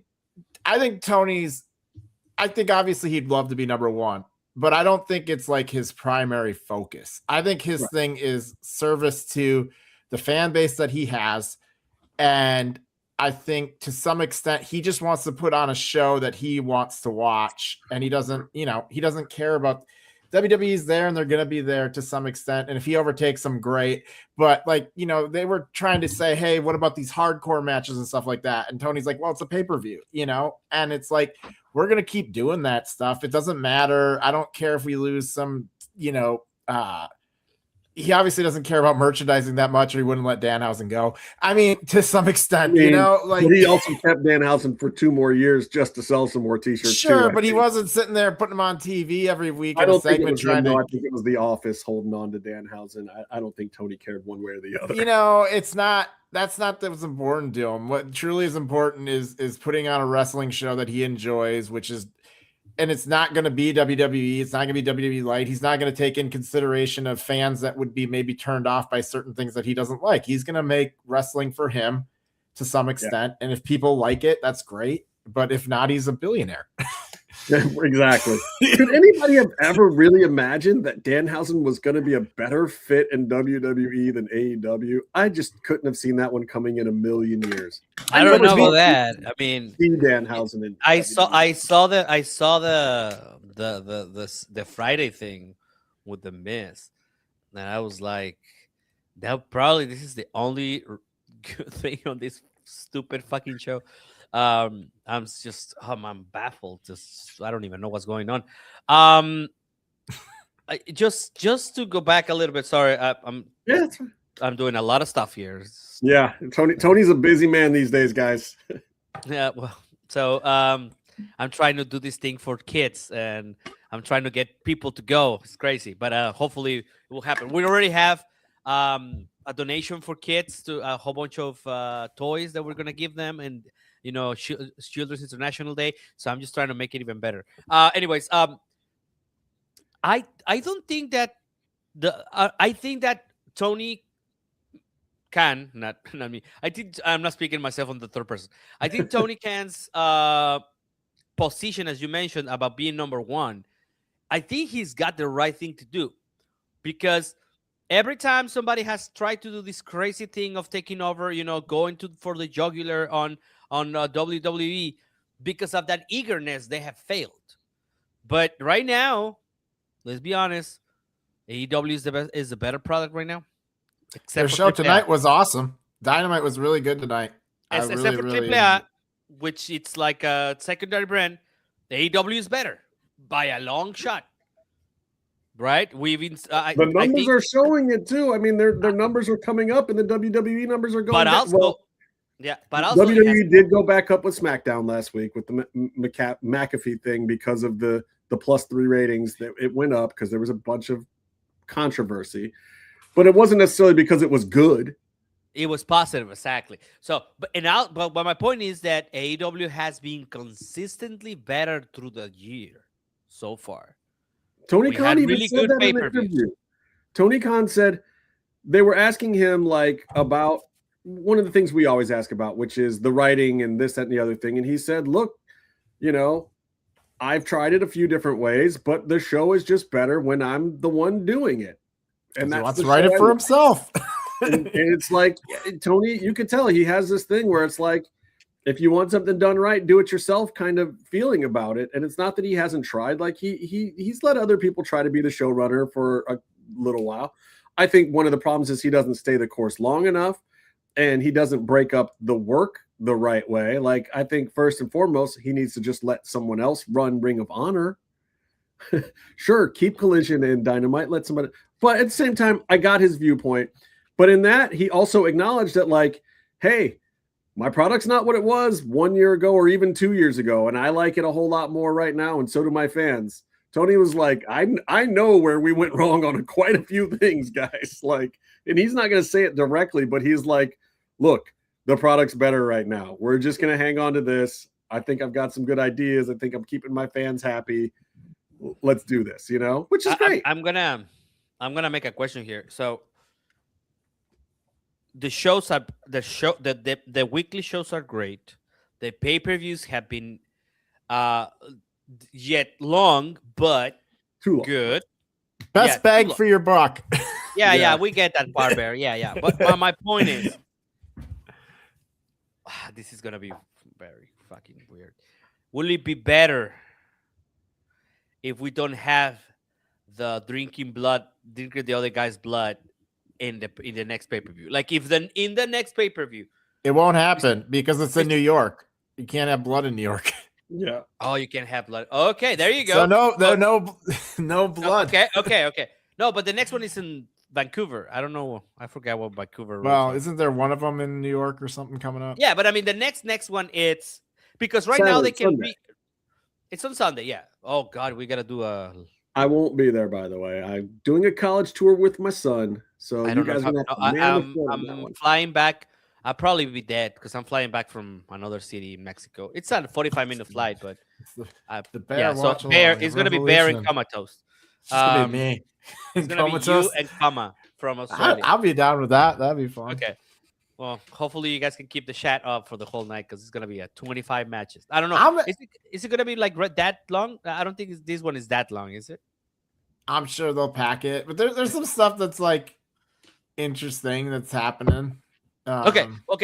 So this is kind of like this pay-per-view is kind of not that is Dynasty, is that what it is? So it's not one of the big ones, right? I mean, it took 4 months or 4 weeks to promote it. I mean, the pay-per-view schedule, this is one of my bigger complaints about AEW is I don't understand their pay-per-view schedule at all. It's like this is like the second pay-per-view of the year, and the first one took 3 months to build, and then this one took 4 weeks. I don't know. And I don't get the rhythm. Dynasty in the past has been one of the bigger ones. Like when Swerve won the title, it was at Dynasty. Well, yeah, and there was always that was Wrestle Dream. Yeah, it's Comatose. Where are you at tonight, man? He's not on the show. We need people to like everybody took a break from this show. It's interesting. Kind of one of the things that Tony was saying, and it's interesting to think about, like, all right, if you go back to the last time there was any real competition for wrestling shows, right? I know why Comatose isn't here, by the way. I didn't post the link in the thing. It's the same link, Coma. But it's like, I feel like AEW is kind of doing more what WWF did. And WWE's kind of leaning more into like a WCW thing because the WWE is really banking on old stars, spectacles, and celebrity just shenanigans right now. And like that was kind of like peak WCW jumping the shark a bit. And Tony Khan's kind of just doubled down and building up his, roster and, kind of elevating some guys that, weren't elevated before. And creating a situation where there's a lot of different believable guys that could be champion. And I don't know if you have that in WWE right now. I don't know if there's a bunch of guys that I could believe are the champion. And it kind of feels like the top of the card is kind of very stagnant, and they're relying on guys that have been there forever, like Randy Orton and, well, it's one of the things that I kind of want to get into too. And it's a great segue because we definitely have to talk a little bit about WWE, even though we did quite a bit on Raw Dog and on Monday, and you guys can go back and hear some of the comments about the CM Punk stuff and the Pat McAfee and whatnot. I do want to get into that a little bit though, because it's weird. Like we saw the poster go up, some of these posters for WrestleMania with all of the matches. And when you look at the poster, I gotta say, everything on there looks like a mid-card feud. Everything except Brock and Oba to me. And but I'm looking across it and I'm like, okay, there is some stuff I'm interested in here. Somehow, and I don't know how they did it, but like the interactions with Trick Williams and Sami Zayn backstage have done something for me. And I haven't been interested in Sami Zayn in ages. I really want to see that match. And I don't know where it's going to go. It's like, I feel like Trick has to go over, but I also feel like Sammy has to go over. Like, I don't know who wins that match. Is this the Mania where they star make a bunch of people? Because you got Oba going maybe over Brock. You got Javon probably coming out of that match with the title. You got probably Trick Williams coming out of that match. You know, I mean, is this the one where they start building up that next batch? Because they really are. I mean, I would too. I would, though. I would say in Trick Williams' case, I think Sammy should go over. I think you have Carmelo interfere, and then I think you have the three of them in the spear with each other for a while. I think that's part of why they took the belt off of Carmelo, because they knew that they were still going to involve him, get him his WrestleMania moment. It's too suspicious that he had such a great run leading up to it, and then all of a sudden he's just out of the mix. Nah, bro, that's WWE. I think Carmelo gets involved in that match. I think Sami Zayn goes over. Carmelo and Trick's feud in NXT was legendary. You know, they were a team at one point in time, and Trick was the guy in the shadows. Carmelo was the guy good on the stick. Trick was just his heater. And then after Carmelo started kind of graduating and being looked at for the main roster, all of a sudden Trick came to life, man. And it was like, wait, this dude who's been standing quietly behind you all this time is actually better on the mic than you, more imposing in the ring, and can go. But like, and the main roster fans and the casuals don't know that yet. So they have some history, they have footage, they can start to build that. And I think that that's where it goes out of it. So I want Trick to go over. I think Trick is the next big star. I think Trick should have the belt by SummerSlam personally, but that's just me. We'll okay, see guys. What they do with it. Also, can I just say something that's happening right now in Mexico? So starting Friday, 24th of April, on Fox Sports 2, CMLL Live. That's an open channel. So which show that of the six that they have in a week is going on that? Friday show, the spectacular, the main show.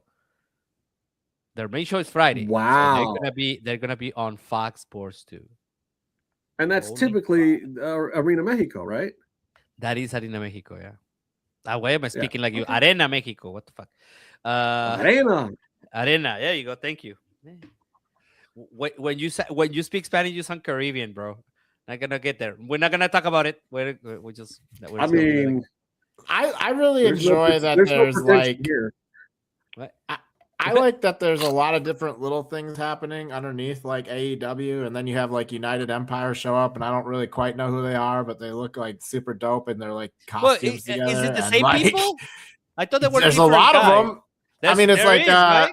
But I mean, they came in and like it was kind of something out of like a comic book, like to some extent. It was like, oh shit, Will does have friends, and they're from a different universe that I'm not 100% about. But these guys are presented pretty sweet in the main event right now. They actually are looking pretty cool, and like they went over, and I was like, oh cool, they really did up United Empire on there. As somebody that doesn't really watch New Japan, you know, like it was cool. I didn't necessarily need to know who they were 100% to understand like who they were. Like, you know what I mean? Like it was a really good introduction. The main thing to understand is that the current champ, Callum Newman, is a Will Ospreay protege. He is another Kyle Fletcher, basically. He's the next one of those. 23. And he's the IWGP champ, which is good and bad. This kid is the future, but he doesn't have a lot of I want to say this as politely as I can. He doesn't have the same level of ring awareness yet. From the matches that I've watched, and I've had this complaint about a few people recently. He's another one of these guys that he's working the crowd and he knows the assignment for the first 33% of the match or whatever. And then he gets kind of lost in the moves and the layout and like executing the thing. And it becomes a little too technical where the interaction with, and this can be very difficult in Japan too, because the crowd doesn't react unless you make the crowd react, because they feel it's not polite to react unless you're making them react. And when you know that you're making them react, they react.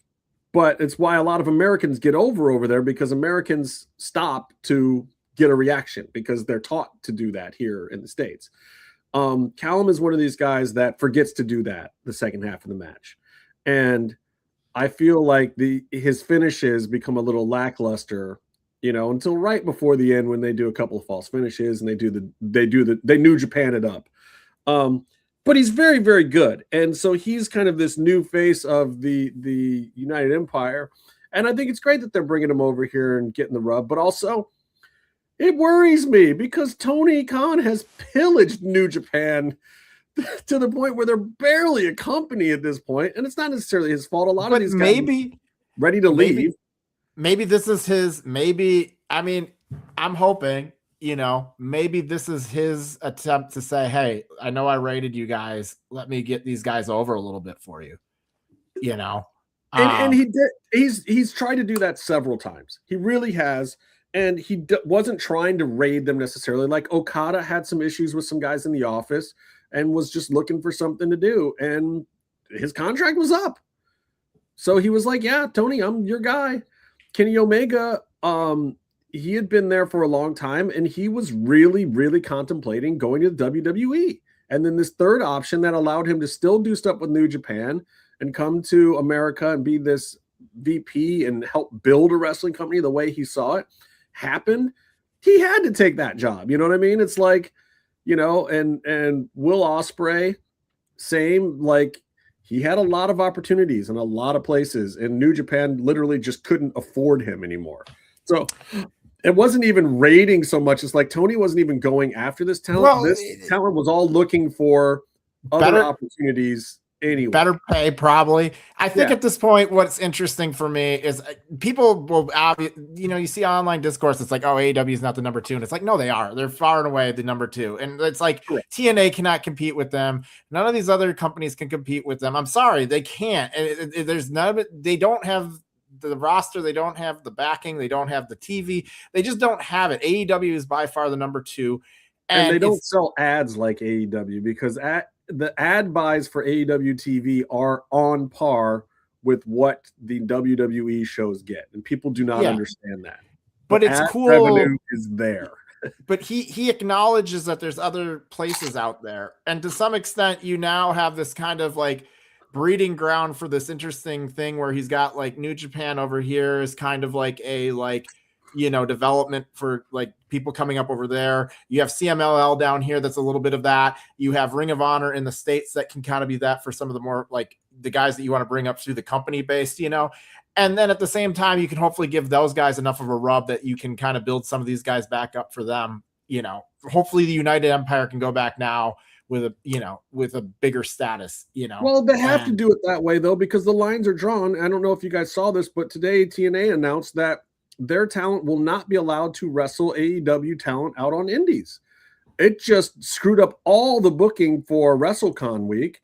I don't know if you've had to deal with this yet, Tony, but AEW talent can't touch TNA talent anymore because TNA doesn't, because AEW talent in their contracts, if they go out and do indie shows, AEW can use the footage. TNA does not want anyone being shown on AEW TV doing jobs to AEW talent.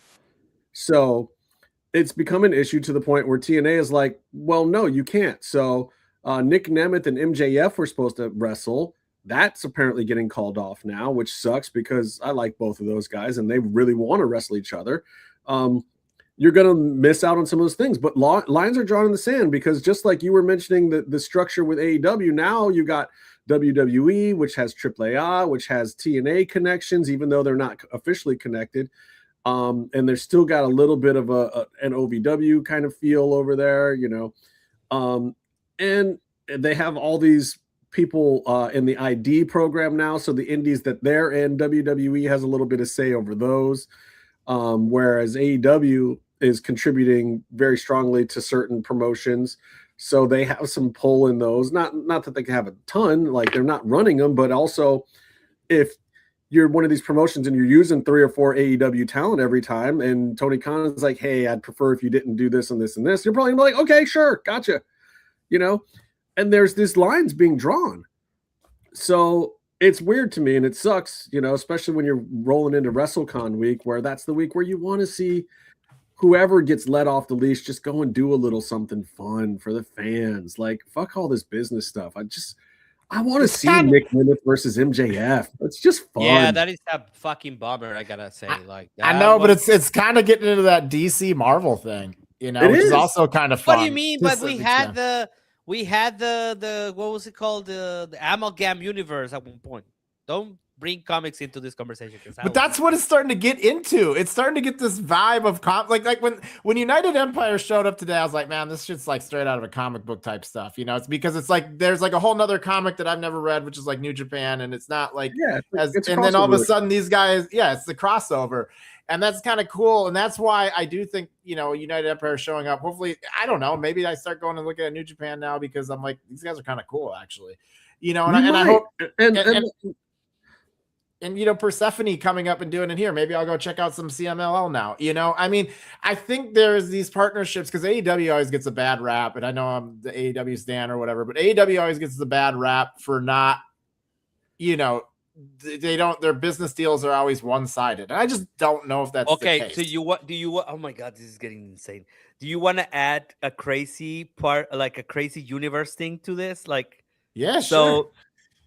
Fox, the American Fox Tubi, bought Caliente TV, and they became Tubi Fox, right? They have AAA. Fox Sports Mexico, they bought the rights to the brand, to the Fox brand in Mexico. They have CMLL. Oh, and guess what? They're suing each other for the names of the rights of the name, for Fox name. This is, I just realized this when you were talking about comics. I'm like, holy shit, this is even getting even deeper now. We have the two Fox companies fighting itself or each other, and they have both the different, like both sides of the company. This is crazy stuff. I love wrestling right now. It's crazy. But the interesting thing is that the difference between comics and wrestling is that you actually it's my boy TK. Just in case we forget, if you're Marvel or DC, well, definitely DC. Definitely DC. I've always been more team DC, man. Like just even in general, but I think that's good because they're a Warner product, and Tony Khan is a Warner product also. So you're definitely team DC. Right. Yeah. But well, I gotta say, I know this is gonna sound like I'm just like Bear here. But yeah, I have always been more of a fan of DC Comics. I think all the Crisis, all do you the have Dark one of Knight, these? We got to get you one of these. He was hanging out at CML this week. Mine is on my phone, and it will never leave my phone. Let me tell you. But you know, the difference between comics, though, is that you were talking about that crossover appeal. There, you still can get some of that crossover appeal from AEW or to WWE. It happens, you know. Like you don't get that in comics. If a DC property is there, they're not crossing over into Marvel. It's not going to happen. I mean, I'm sure it has, but you know, it's not going to generally happen like that. In wrestling, you actually can get, you know, a Blake Monroe showing up over there, or you can get a Christian Cage showing up in AEW, you know, Swerve Strickland. I mean, you get some of that crossover, which is kind of cool, you know. Yeah, and so there is still potential for that. Take advantage of it, and Tony Khan loves his super matches, so it's a good thing. All right, guys, I'm gonna run and get the home face stuff, but I'm gonna start you off with this topic while I go grab the home face stuff. Home face. Oh, this is. I want to talk about the Cody Rhodes of it all for a second, because 3 years in a row, they have mucked in the Cody Rhodes title matches. The first year, he wins the Royal Rumble and then somehow isn't going to get the match because of The Rock. And then fan demand got Cody back his match. Then the next year, they Travis Scotted up his whole thing, and God only knows what happened with The Rock and whatnot there. This year, and I think you witnessed it with Cody's promo, which is the of the 3 big promos in the last week in WWE, somehow the Cody one is not getting talked about much, and I feel like that might have been the most genuine one of all of them. And the way it came down was not scheduled. It was not on any sheet in the back. That was a pure reaction to the writing team and the creative team getting screwed over by the Pat McAfee thing, which I'll tell you more about in a minute. But Cody Rhodes, for the 3rd year in a row, he's got this thing going with Randy. Him and Drew came up with this thing to try to build it. And yeah, it wasn't working great. And Randy was getting cheered. Cody was getting booed. I get it. But also, they throw Pat McAfee into it, and without really talking to Cody Rhodes about it, completely changed Cody's entire storyline and entire build-up and all the stuff that they've been working to do. So for the 3rd year in a row, the brass or somebody above him and above Triple H on the totem pole has mucked in Cody Rhodes' WrestleMania match. However, the last 2 went pretty good for Cody.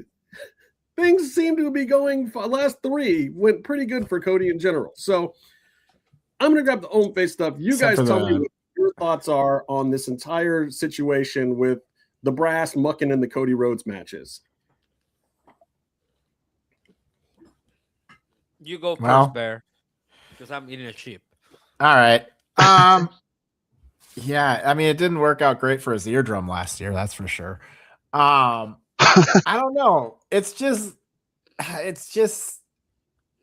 this. It's the WrestleMania of it all is kind of becoming this thing where it's like it's weird because it's sort of full circled. Because I remember like the early WrestleMania, it was about this like kind of bringing in this mainstream appeal and like kind of celebrity crossovers and stuff, and that was like a big staple of the early WrestleMania. So like having all these celebrity things is not necessarily not staying true to the originality of it all, but like at the same time, it's a bit much now. We've like crossed over into a bit much, and like there's some good ones. Like I think the speed one is actually getting really over. So this is what I want an answer for from you guys. Like, is it because they're influencers and not your typical, celebrity? I mean, it's not like they got fucking Tom Cruise coming in or I don't know, Cyndi Lauper, because I'm a fan. I actually like her music a lot. But you know what I mean? It's just because there are these guys in our minds. Because I don't know, Bear, you're my age. Are you my age, Bear? 38 in a week or so. You're 38. Well, you get in there. We're about the same. It will be over soon. It will be over soon. So for us, these people are not really like that celebrity type. Right, like it's not like no. And to be honest, it's not because their artistry in the back in the day was a lot better. It's just. But do you think that's why we react to these kind of things like that? Like no, because I think part of it is that it is oversaturated. Yes, that's true. It's that for me. If it was just like an IO speed match and the dude has been actually putting in work with WWE for a while. And actually, I think like legitimately is another one of those people that's like, all right, this dude really bought into the whole thing and like is talented for like the wrestling business type thing, like it makes sense. But now we got Pat McAfee, we got Travis Scott, we got Jelly Roll. It's just like it's too much, and to some extent, yes, it's the same kind of tier of like almost C celebrity. They're not A-list or B-list celebs, for the most part. But like, let's say Johnny Knoxville, right? Let's not even go that way back. Like, let's go to Johnny Knoxville. I know one thing I gotta say. It's just the expectation of Johnny Knoxville was great because we know he was gonna get punched in the balls or something. And name another celebrity on that card. Oh, that's right. Yeah, that's it. Well, they had a whole crazy shit like women was there and all that. They did, but yeah, probably that was the Jackass. Was that? Okay, let me go back and check because I'll probably have to. I don't know. I don't know my. Pretty sure it was just the Jackass crew, wasn't it? Yeah, it was the whole Jackass crew at one point. How close are we to WWE having a David Arquette moment? Oh wow! So you really are in this hold on, no. So you really are in this trajectory that you think that this is they have become WCW. How far are we from them putting on the title on a like mainstream celebrity like Stephen Amell? You know, he's an actor for sure. You know, maybe not an A-list actor, but you know, he's got wrestling experience and stuff like that. It's maybe not. He's got more wrestling experience that what's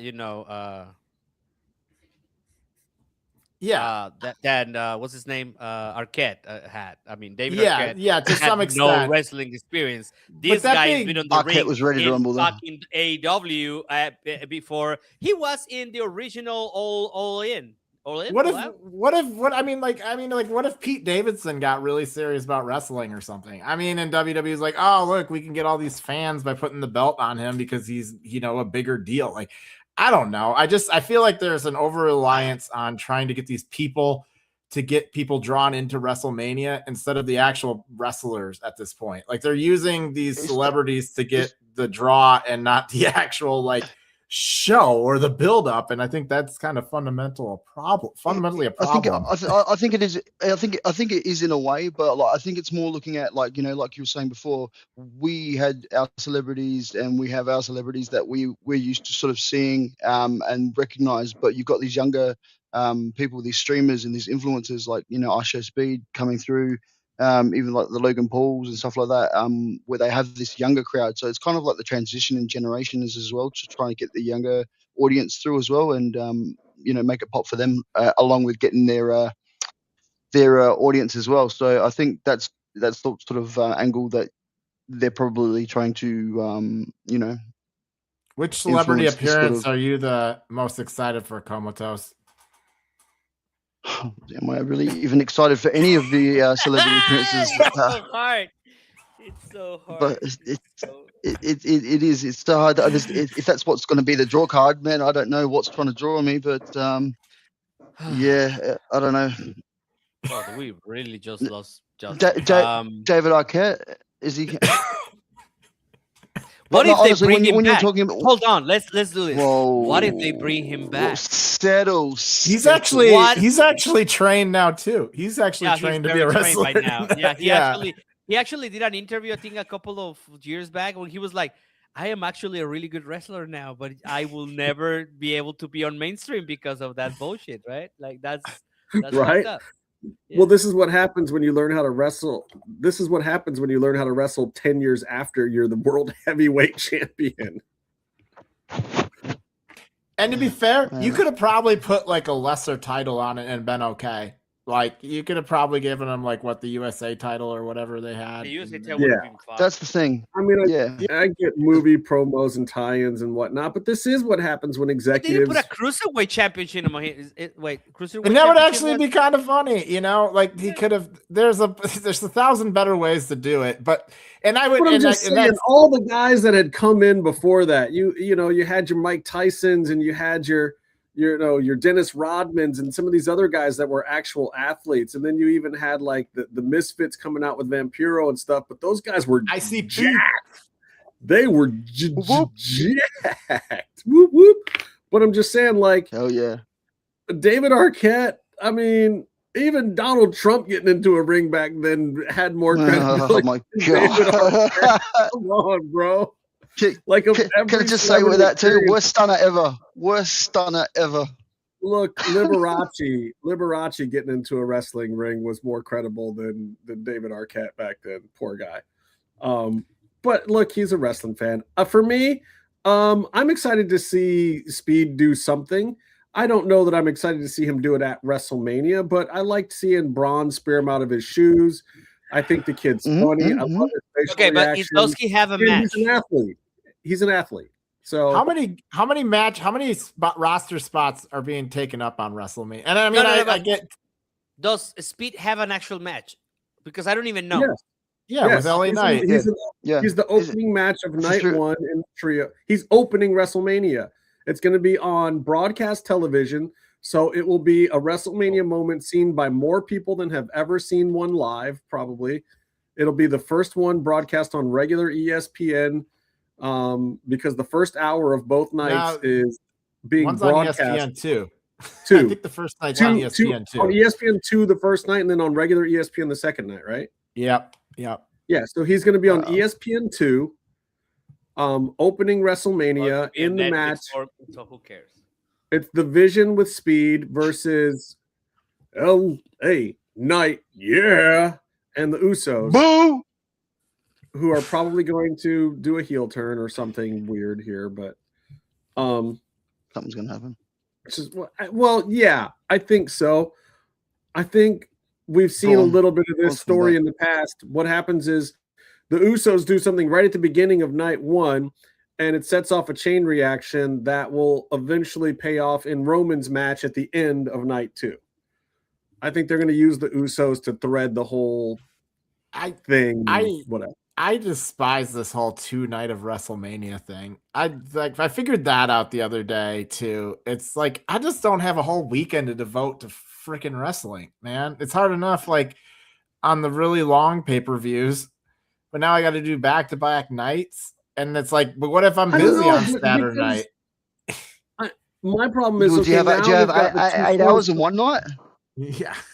But now the two shows are too big. But man, those last two WrestleManias before they split it, no, bro, no. Where it was like that's right. Yeah, I remember they were a pain. Yeah, they were a pain to get through. And then AEW came around and was like, ha, let me do this. I mean, but look, I bitch about Tony Khan all the time doing these long ass pay-per-views, but at the same time, not one of Tony's 5 or 6 hour pay-per-views has ever felt as tedious as those last two WrestleManias before they split the nights. Yeah, you're right. Tony Khan has never bored the shit out of me like that, where I'm like, we got to the headlining matches and I did not care in those two WrestleManias. I have forgotten to do this part, but like I got some pretty cool merch. Oh my gosh. That's in cool. Arena Mexico. I already had this shirt. But this hat is just pimping. Look, and then I got this jacket too. Look at this guy. Look at the inside of the jacket. That's pretty sweet. That's fresh, bro. That's popping fresh. in out of your green screen. What woman can see it? Gives a strut. Yeah, you should leave that on. That's you look like a much cooler guy wearing that. What do you mean, loco? I can turn it on. I can turn on the crazy Mexican like sub loco. Looking at me like that, eh? Hey, vato.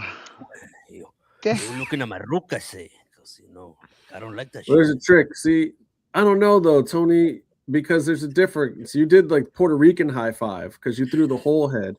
The Mexican high five, you start with the chin up, and then you just go up and come back down, but you never drop the chin below the mid-level. Puerto Ricans do that.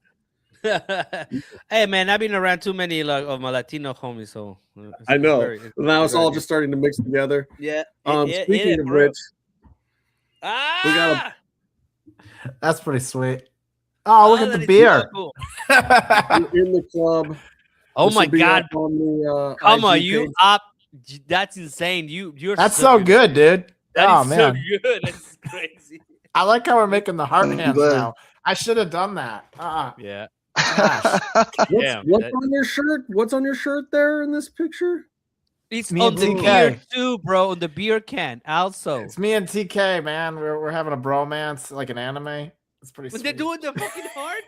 Are you? Yeah. Damn, bro. You're so I don't know good why we can do that, man. This is incredible. I need it on a shirt. Get the shirt on the shirt. Oh my, the shirt on man, the shirt. I cannot believe this. That's me and my boy TK. We go way back to a bar in St. Paul 2 weeks ago. Oh, it's the love story we never knew we needed. Yeah. Oh, glad you like it. Glad you like it. That's awesome. Good shit. Coma's been hooking us up with those for years. It's a rite of passage here on the MMM show. But there's something else that's a big part of the MMM show too. Pops and what drops. is it this week? Not yet. Not yet. I don't even know if I have the copy for Byron is not here. You gonna take Byron's spot doing that? Oh no! Yeah, somebody had to. I have the copy. I think this is what's in the box. What's in the box? What's in the Wait, box? actually, where is Byron right now? Working on No something. clue. He said in the chat. He was in the chat, yeah. he was busy. You guys are under the mistaken impression that I read the chat. Oh, I blow that chat up during Dynamite. helps me collect my thoughts. Well, I like that too because it helps me as well. Put me on the big screen. I need So I've been on the road, and I think you guys already talked about this last week, but I believe let's see what the lovely French people using K-beauty technology have sent me this week. I can get it open here. Oh, my arm! I know how to use a knife. So disappointed right now. That's a knife. That's a knife. You call that a knife? You call that a knife? Yeah, come on. Do you have a knife over there? We have a real Australian. He can do it. Real Australians don't carry knives. He's about Bear, to come why back. would you encourage him? Jesus, he's gonna stab Should I get my knife down? Check this thing out. I'm gonna get one out He's too. gonna come back with some kangaroo killing machete in my animal safe segment here. Oh yeah, so dude, that shampoo's brand dope. new, not even opened yet. It's the Call that a knife. face This is a hair knife. strengthening. Let me see the knife. Let's see. You've got your own face. So this week we've got the Own Face hair strengthening shampoo and conditioner, brand new in the box. Hell? And I'm one of the few guys. That's a knife. That's a sword. That's a sword. The bloody road begins with an S, Alex. Jesus Christ, Excalibur. We got guys over here winning the Ray to Reyes while I'm doing the Own Face spot. That's a knife. Let me tell you about this deal right here. This is fortifying, thickening, strengthening, 2-in-1 shampoo and conditioner for you lazy pricks that can't do two things in the shower. This is it right here. Most guys need a 2-in-1. Like, it's just. I know why they did this, and I have been this guy that cannot use enough product in the shower and just has to have the thing. But this is it right here. And the reason why this works is this is going to combat the hair loss, reduce that thinning, and it gently exfoliates the scalp, improves circulation, reduces irritation, that helps boost the growth that you need in your head parts. It's clinically tested, hypoallergenic, formulated without parabens and sulfates, which is a big thing. I got off the not to use the other brands, but the one that's the Hernandez. I got off of that crap a long time ago because of the parabens, and there was a young lady that I was dating at the time that was like, "You got to stop using that crap in your hair. That's why your hair is thinning out. That's what's going wrong with your hair." So I started using stuff like this, but this is the ultimate version because it's formulated for men specifically. It's got natural DHT blockers to help fight against that hair loss. It's gluten-free. It's Leaping Bunny certified, cruelty-free. It supports the hair regrowth, volumizes and adds shine, delivers all the essential nutrients, and it's completely vegan. No animal stuffs in there, guys. Completely. It's a perfect solution for dryness, dandruff, thinning hair, hair loss, itchy scalp, dry hair, damaged hair, oily hair, excess, oily crap in there. It's good for all hair and scalp types, and even color-treated hair for you fellas out there that might be dyeing it. What? So it gets to the root of the problem by rebalancing your skin biomes, removing excess oil and product buildup with the hair follicles to boost healthy hair growth, reducing that hair loss, and gently exfoliating the scalp without stripping the moisture that you need. And it's infused with bioactives to strengthen thinning hair, delivers essential nutrients. This is what you need, guys. Salicylic acid, BHA, removes the excess oil and the product buildup. The niacinamide enhances the circulation in your scalp. The D-panthenol nourishes, strengthens, and protects against the hair getting unhydrated. And then you've got rosemary, sesame seed, ginseng, viola extracts, all those natural ingredients to soothe and rebalance your scalp, give you that natural biome to boost the hair growth. Just remember, folks, Own Face offers the best in class skin, hair, and body care solutions for all you fellas out there, powered by K-Beauty technology. And as we mention every single time, HF products are 100% vegan, Leaping Bunny certified, cruelty-free, and crafted with clean, skin-friendly ingredients. For limited time only, they're keeping it going for us, guys, because you go out and buy it, so they keep it coming for us. That code is still good. Oh, Leaf says the shampoo is so fucking good. True that. Yeah, Comatose is here, but he says this CMLL FS2 is awesome. Our code is MMM20. That's MMM20, and that code gets you 20% off. That's why there's a 20 after the MMM. So it's Mass Mats and Mayhem. That's us. MMM20 to get that home face. And 20% off. Just because I love you guys, not only are we giving you that 20%, or how do you say it in Spanish, Tony? 20. We know you won't. You also get free shipping. You get free shipping. I'm giving you free shipping. You hear me? This box, your house. If it's in the U.S., sorry, Coma. Oh. This goes in a box, comes to your house for free if you use the code. You pay the price for the product. You don't pay for the guy bringing it to your door. That's the best I can do for you guys. 20% off, free shipping, code MMM20. Go to HOMMEFACE.com. That's homeface.com. Great deal. Get it. Get it. I'm hoping it And helps we have to talk some pops and drops. Wait. Before we get to the serious stuff, if any of this can be serious, I have to show this photo. Hold on. Where is it? Come on, Tony. Where are you doing, man? What you doing, gringo? What you doing, loco? You think I'm loco? You think I'm loco? I need to add. What is it? Jesus. Oh, here we go.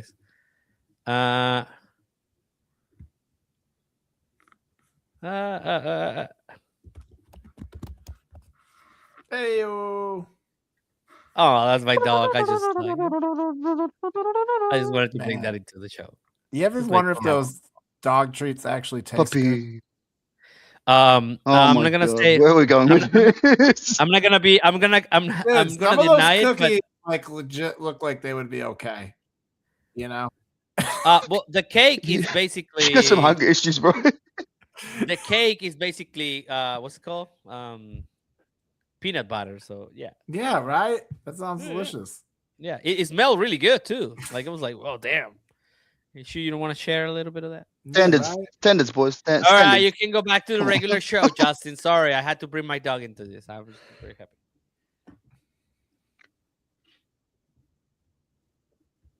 Well, I will, but I'm also going to show a picture because it's my drop of the week.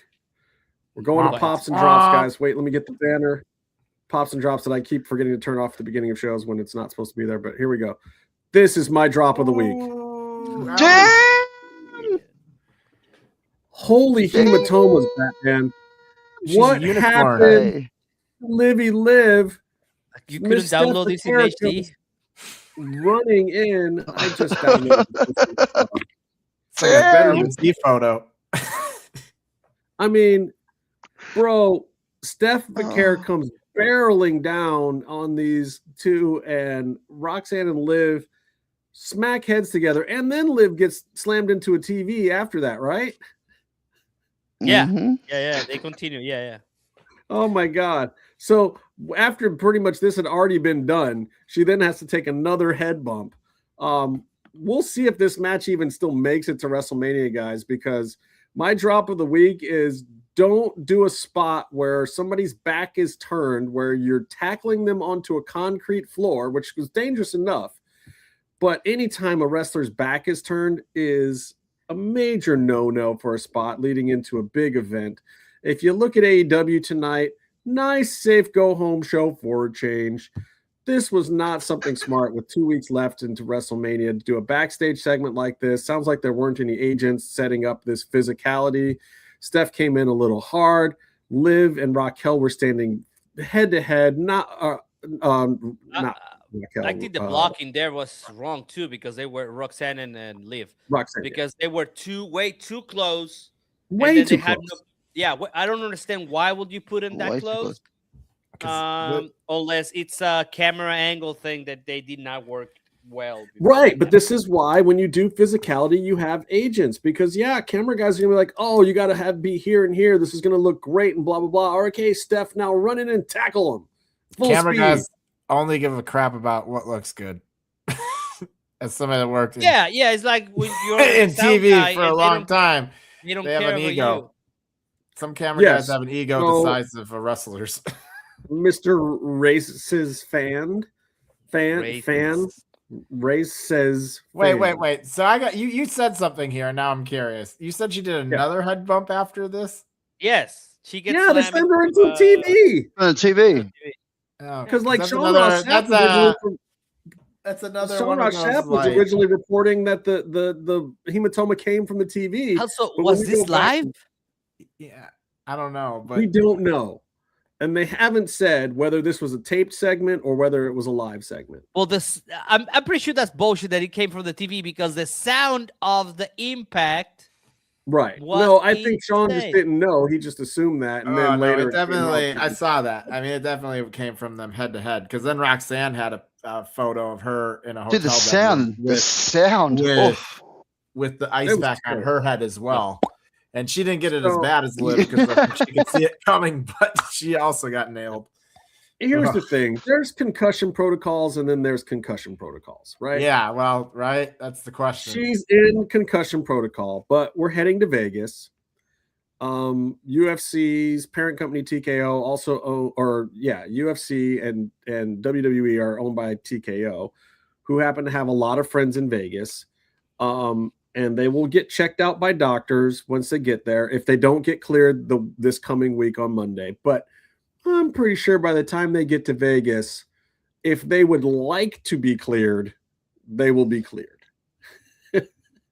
Let's put it that way. If Liv wants to wrestle, she will probably wrestle. Now, I hope that Liv doesn't go crazy after this or have some kind of major issue, because that's like, man, you've seen some bad hematomas in boxing, but they're rarely like this. This is what I've seen happen in bar fights when somebody gets slammed on concrete. This is bad. Yep. This is a baseball back to the head level of hematoma. That's what it is. That's you got hit with a baseball coming back from the pitcher. When the pitcher gets hit with the baseball coming back. Yeah.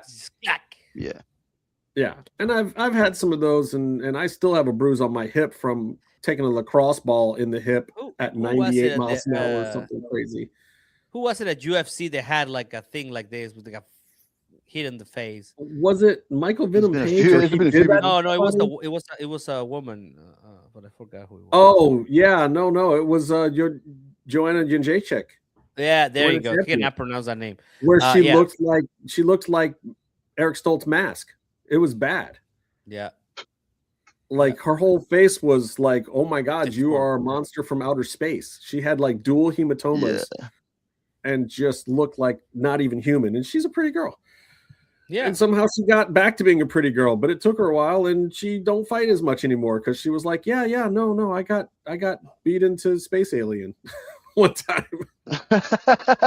Well, I think the swelling was down. I mean, I had one of this one time when I was riding a bike. I was probably like 15, and I just flew off the bike, and it's like, and it was like, what is this that I can see in front of my forehead? You know. But also the problem is they don't have real fight doctors, because these are not the kind of injuries that wrestlers normally get. So they don't have cold compresses in the back. They're not putting the stuff on this that a boxer's going to get. Anyway, this is my drop of the week. This did not go as planned. This is a fail. Like, if this cost Steph Baker her WrestleMania moment, I'm going to be so disappointed. But I'm going to also say this. It sounds like they've been holding back the Io Sky versus Asuka match that they were going to put on night 2. Right now, there's only one women's match on night 2, I believe.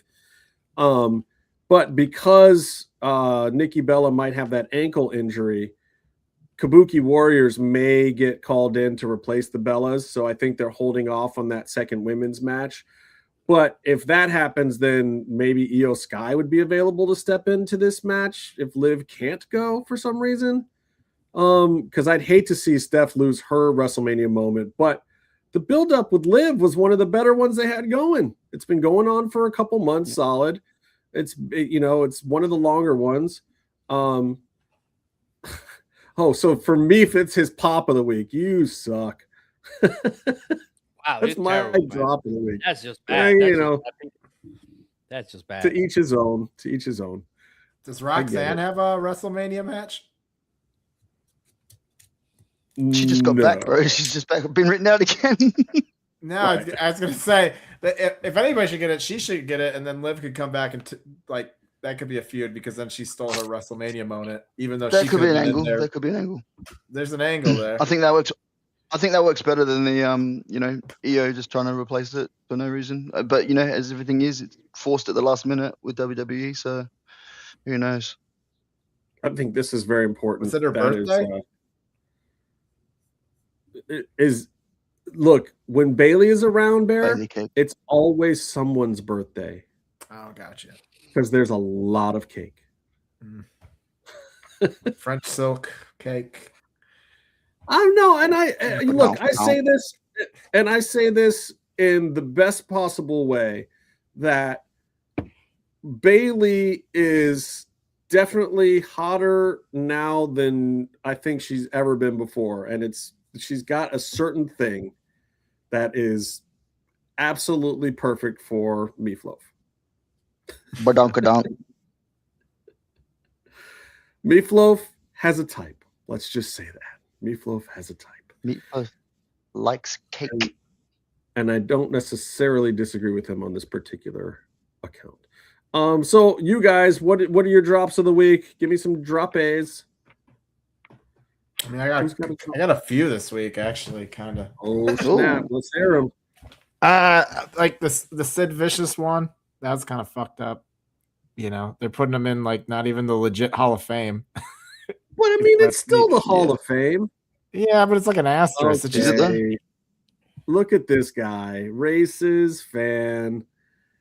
You're another one, Daniel. Are we getting Demon fan? Even though Hernandez is not, we are getting the Demon. We're getting him. Probably. Are we? Did you start watching the show right now? Back. But by the time you get to this part, Sonny, thank you for watching. And yes, I'll send this message to Hernandez for you. But I don't know. The Sid Vicious one, it's just WWE being petty, their normal pettiness to some extent. What is it? I mean, who's being petty in there? Isn't everybody that was around fired by now? Like all these people still there? There's still grudges, man. There's still people there. But shouldn't he be in the Legends wing at this point in time? I mean, we're not that's not the wing he's in, isn't he? In the what wing is he in? I thought he was going into the Legends wing or whatever. No, he is. Is that the one? Whatever, yeah. But what's wrong with that? I mean, that's where Bruno Sammartino is. He's not a current guy. Take it anyway. I think that we're about to get to it, Sonny. No, I don't know. Don't get me wrong. Sid Udy is probably in my top 10 wrestlers of all time. He's one of the all-time greats for me because of what I thought about him as a kid when his character came in, and then when I saw him later in ECW even, and every promotion he went to, the only moment that is etched in my brain of Sid's that I don't like is the leg break, of course. Because that just I love the leg break. That's brilliant. That's brilliant. He's only coming off the second rope too, and his leg just and you're like, whoa. And I remember watching it, and I'm just like, oh my god. It's haunting, man. It's haunting. To it in Glow, where they just showed it over and over again, where this cheerleader girl broke her leg, and they couldn't fill time with the other matches, so they just showed it like 20 times on Glow. But Damn. it was equally as gruesome. But Legacy wing. He's going in the legacy wing. I don't legacy. I mean, well, I mean, he's a legacy wrestler. Yeah, I guess. what's wrong with that? I don't know. I guess. You're expressing something that a lot of people felt, though. A lot of people were upset by it. They want Sid to be recognized, and they really feel like he is being spurned a little bit by the WWE, which you can't really deny. I mean, maybe there is still a little bit of that there. There was. And why there was a even lot put of him there? heat. If you really want to do some shit, you just don't put it on. It's just like because it's almost like I don't know, because they can get away with like, hey, we did it, but we also kind of did. I don't know. I think if you don't want to do it, you just don't do it, and that's it. I mean, I'm not saying that history there, man. I don't see this is a proper thing to do, but again, they didn't have to do anything. I suppose. It's their company, so as they always think, as the way I always think about it, you don't have to do anything. Well, I mean, who are they making happy? They're putting him in after he's dead. I think that's almost even worse. Like, I would have rather they did an Ultimate Warrior with him and put him in and let him die 2 days later. Jesus Christ! Well, so at least he could give a speech. Yeah, because like he timed his death. He timed his death perfectly. I'll be completely honest with you. It's a setup. If you, do you think Warrior would have wanted to go out any other way? I mean, like no, that's kind of what I think it was great for him, and now now they have for timing named for him at WWE. You know, and he was the same. He had hella heat too, just like Sid. You know, he came back and he got his moment, and now they have the freaking Warrior Award, and Dana Warrior gives it out every year or whatever. I don't know. Okay, that's a decent. I get it. I feel you as a drop of the week. I don't necessarily agree, but I feel you. I mean, so what do you got for me, Coleman? Oh, you got another one, Bear. I got at least one. I got one more major one. I think that I like I said, it's. I don't necessarily. I understand why it's happening, but it is kind of a bummer that like matches were sort of put together, and then all of a sudden this thing came out with like, oh, we're not going to be able to do this anymore. You're doing my thing. Fuck. Well, I can bounce it to you because I think it's just a little messed up that like fans had bought tickets and things with expectations, and all of a sudden it's like, you know, it's like maybe could you have waited until after this to kind of make it and put it in place when there wasn't as much stakes, you know, because some of these are like charity shows too. My complaint about this, it comes from really TNA. You are the one really TNA. Is like, it not? I mean, you don't think this is another Ari Emanuel phone call? This is an Ari Emanuel phone call, yes. Unless they're like, I'm not necessarily attributing it to him because that you have no power in your own company. Damn, they don't. TNA does not have any power in their own company. Not under this new management. When it was Scott D'Amore who had some cachet in the industry at large, but these guys don't have any cachet in the industry at large. They have 1 year under their belt running this place, and they probably owe WWE their TV time. Yeah. Like they got the huge contract. They're doing good. They're selling ads. And I wouldn't be surprised if WWE made a sort of help them get that deal there because because in some ways it hurts AEW because AEW loses another place it could have gone if something went south, or if they wanted to put a place for Ring of Honor. Now there's another network they can't do it with, Oh, Sonny, I don't think any of us disagree with this. The problem is we don't disagree that Vince built the thing. It's just that he turned into a piece of shit, and he did lose touch with some of his own greatness towards the end of his booking run. The last couple of years of his booking were just bad. He was having trouble with character creation. And even when he was doing wacky stuff, he wasn't coming up with the best version of it. And I take MXM, for example, the Maximum Male Models. They could not figure out how to make that work in WWE, and it's a total Vince idea. If you see those guys in AEW now, crowds go crazy for them. They figured out their own gimmick better than Vince ever could.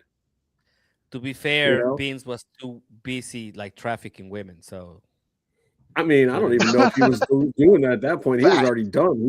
He was looking at the photos and the videos, brother. Terrible. But that was part of my kind of my drop on that. But if we're gonna talk about WWE in general, I mean, I know that Friday show was like the worst. I don't watch SmackDown at all. I have too many things to do and there is too much wrestling. I'd rather watch live CMLL now that I would watch it on Fox. But damn, that was something else. Like on the lows of lows. That was like, what was that? The taser thing at WCW? I don't know. I don't know. It was that was really bad all around. I don't know. I'm bummed. I'm bummed out. Like I used to care so much about WrestleMania and the lead up to it. Now it's just like, can we just get over it so that they will start doing something for next year? That's where I'm at right now. And we're probably gonna have to do both nights on this channel so you guys can enjoy my crying reactions to everything that's gonna happen. You guys are gonna love this. That's what I'm gonna tell you. I think it's gonna be better than you think, but we'll get to it. Yeah. That's my drop. It's always the secret square balls. I mean, there's the ebbs and flows of it all, right? AEW had its kind of peak and then it tapered off and the Bloodline stuff really took off and everybody was like, look how great Triple H is as a booker and everything. And then now WWE's kind of gone down and AEW's kind of slowly coming back up a little bit. And it's like, I don't know. We'll see. I mean, WWE's got to do something come out of Mania. They got a hot mess on at least one of their shows. Is just they've trashed their own product on their own product. Right. What is going on? That's what I'm talking about. Like, what is even going on anymore? That they are just like, yeah, we're shit. Yes, we're shit. And dude, they buried them. CM Punk and Roman Reigns. That's my pop of the week, though. I don't want to. Coma, you have your drop? Yeah, well, mine comes in more in the form of a question because I seen it pop up on socials this week. It was, who do you think deserves to be in the WWE Hall of Fame that hasn't been put there already? If I can just pitch that to you guys, because my question is, why hasn't Owen Hart been inducted yet? I'm just curious. Oh, drama. Oh, wow. You want to... I don't know. There's some YouTube videos you could watch on that one for sure. Yeah, there's. I'm sure there are, but I mean, there's a lot of opinions. Yeah, definitely. I'm just curious because I think one of the big ones though is that his widow is now really in AEW basically. So now I don't think they have a whole tournament over. Like, I don't think she's wanted anything. I think there's some big family drama with that because I don't think if I remember right, the widow wants nothing to do with WWE, but there are some loyalists within that family that feel like they owe Vince McMahon some shit, so they have sort of done some really heinous things. Would do it, but Brett will speak his mind. But I think the problem is if you do it now, it's Brett accepting and not the wife, and that's a problem. Yeah. Oh, so yeah, for sure. Now I think they're really shying away from it because of that, let alone some of the other issues. Well, there's some really there's some stuff that happened after with the wrongful death suit and the family and moving documents and things like that really screwed over Owen's widow. And I think it's just WWE. She definitely does not want it. And I just don't think... no offense to the widow, to the family, and anybody extended from Owen Hart, but we're talking about Owen Hart here as a wrestler and what he did for the company, not the shit that comes around it after his death. Like if Owen Hart was still here right now and this never took place, obviously it's going to be a different story, and we can say who, when, what, where. But I mean, we're talking about Owen Hart as a wrestler. Yeah, but it's tough to separate the ending and the gross negligence of it all. I mean, it just and it's a thing that it's murky, is what you're saying. Yeah, it's murky, but also I think it's pretty murky. I think it's Papa Shango's in the WWE Hall of Fame and Owen's not. Like literally, the Godfather's in there. I think Yeah. if Which, they, don't I get me think wrong, if pimping they ain't easy. wanted, Pimping ain't easy. Right. I Also, think if there was a universal we want it to happen, it would happen. And I think there's some very big dissenting voices that would, yeah, exactly. And I think that's there's the some long and short of it. At and this then point in and time. then you're bringing attention back to the death, because then she's going to go on media and start saying, I didn't like this and everything like that, and this is why, and it's going to be sort of bad press. And I mean, I hate to say it because he deserves to be in there, and I think everybody knows he deserves to be in there, but I think there is some major drama between the family. But yeah, they would have to find a way to slide him into the legacy wing at a point in time where she was on board with it. Yeah. And it might honestly, happen. like fighting. It's like fighting over a will, man. That's what it feels like. Yeah. You know except for if one of the people fighting over the will was sort of partially responsible. Yeah, I'm going to give you guys that's the biggest problem, I guess. Yeah, exactly. Yeah. I'm going to give you guys my pop of the week. Yeah. I know you guys aren't going to agree with it, but my pop of the week is the CM Punk promo. Anytime that you can go out on your company's show and say that your company's pricing is incorrect, that gets a pop of the week from me. I don't know if they planned it because they want to bring it down and they want to play it through a character's eyes. I don't know if they're that brilliant to do that. I don't know if it was CM Punk in business for himself. I don't know if it's Triple H getting back at them because he's tired of them mucking in his WrestleMania shit when he just got it figured out in the first place. I don't know where it came from, but the CM Punk promo, which was about 20 minutes, I thought was a masterclass for a couple of reasons. A, the what thing. He gets it out of him, and he breaks the cadence and moves on. Masterful, difficult to do. Cody can also do it. These guys have figured out how to do this shit. And then going into the criticizing the product, but not criticizing the product the way that Pat did. Pat said flat out that the show wasn't good without guys from the Attitude Era, which, by the way, Randy Orton isn't one of. I know Randy's old and he's been around a long time, but Randy's from the Ruthless Aggression era, people. Yeah. Randy had nothing to do with The Rock and Stone Cold and Undertaker and those guys. He was the product after that with John Cena and those guys that Triple H was bringing up when DX was almost on its last. I think I brought this up one time before. Like the actual what's called the era the era of this was called the Attitude Era was a very short period of time. But that's when Randy came in. Randy was not in the. Yes, I've said this before. Like it's a very short period of time. It is not like it lasted from like 96 to 2010. No, it was very short. It was like 98, 2002. By 2002, it was basically over, and that's when you start to get Ruthless Aggression era and Randy and those guys come in and whatnot. You want to know the irony of that promo, though? The irony of that promo is that two things that are very ironic about this promo. Then one is that he basically sort of takes a shot at, I think, AEW, where he's like, I don't want to see a bunch of 5'5" wrestlers doing Iron Man match. He says that shot was at Carmelo and Ilya Dragunov. But also, Carmelo and Ilya Dragunov are there to represent that style that Tony Khan has been doing.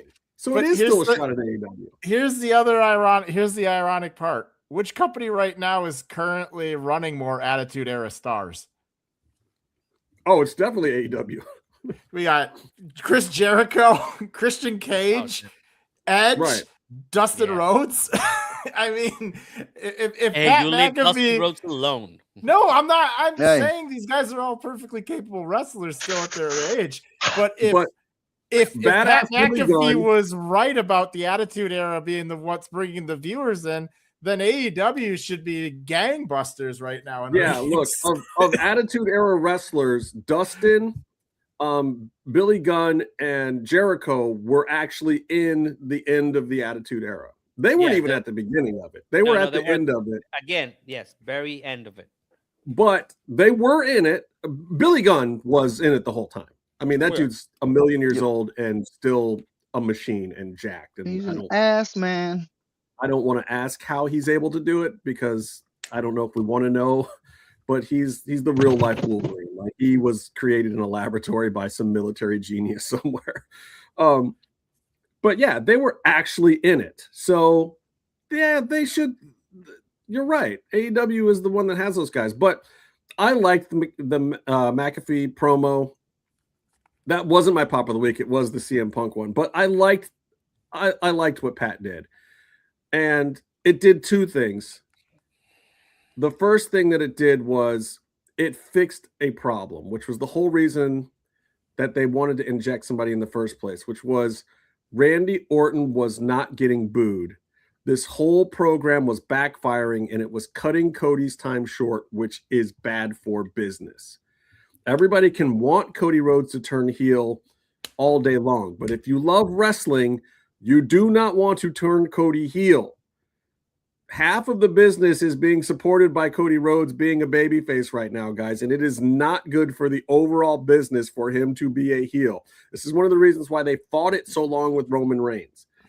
And the only way that they were really able to do it was because of the fact that the whole business was in the shitter after the pandemic anyway, or they still wouldn't have turned Roman Reigns. And it created the most interesting thing that they've had going for them in like 2 decades.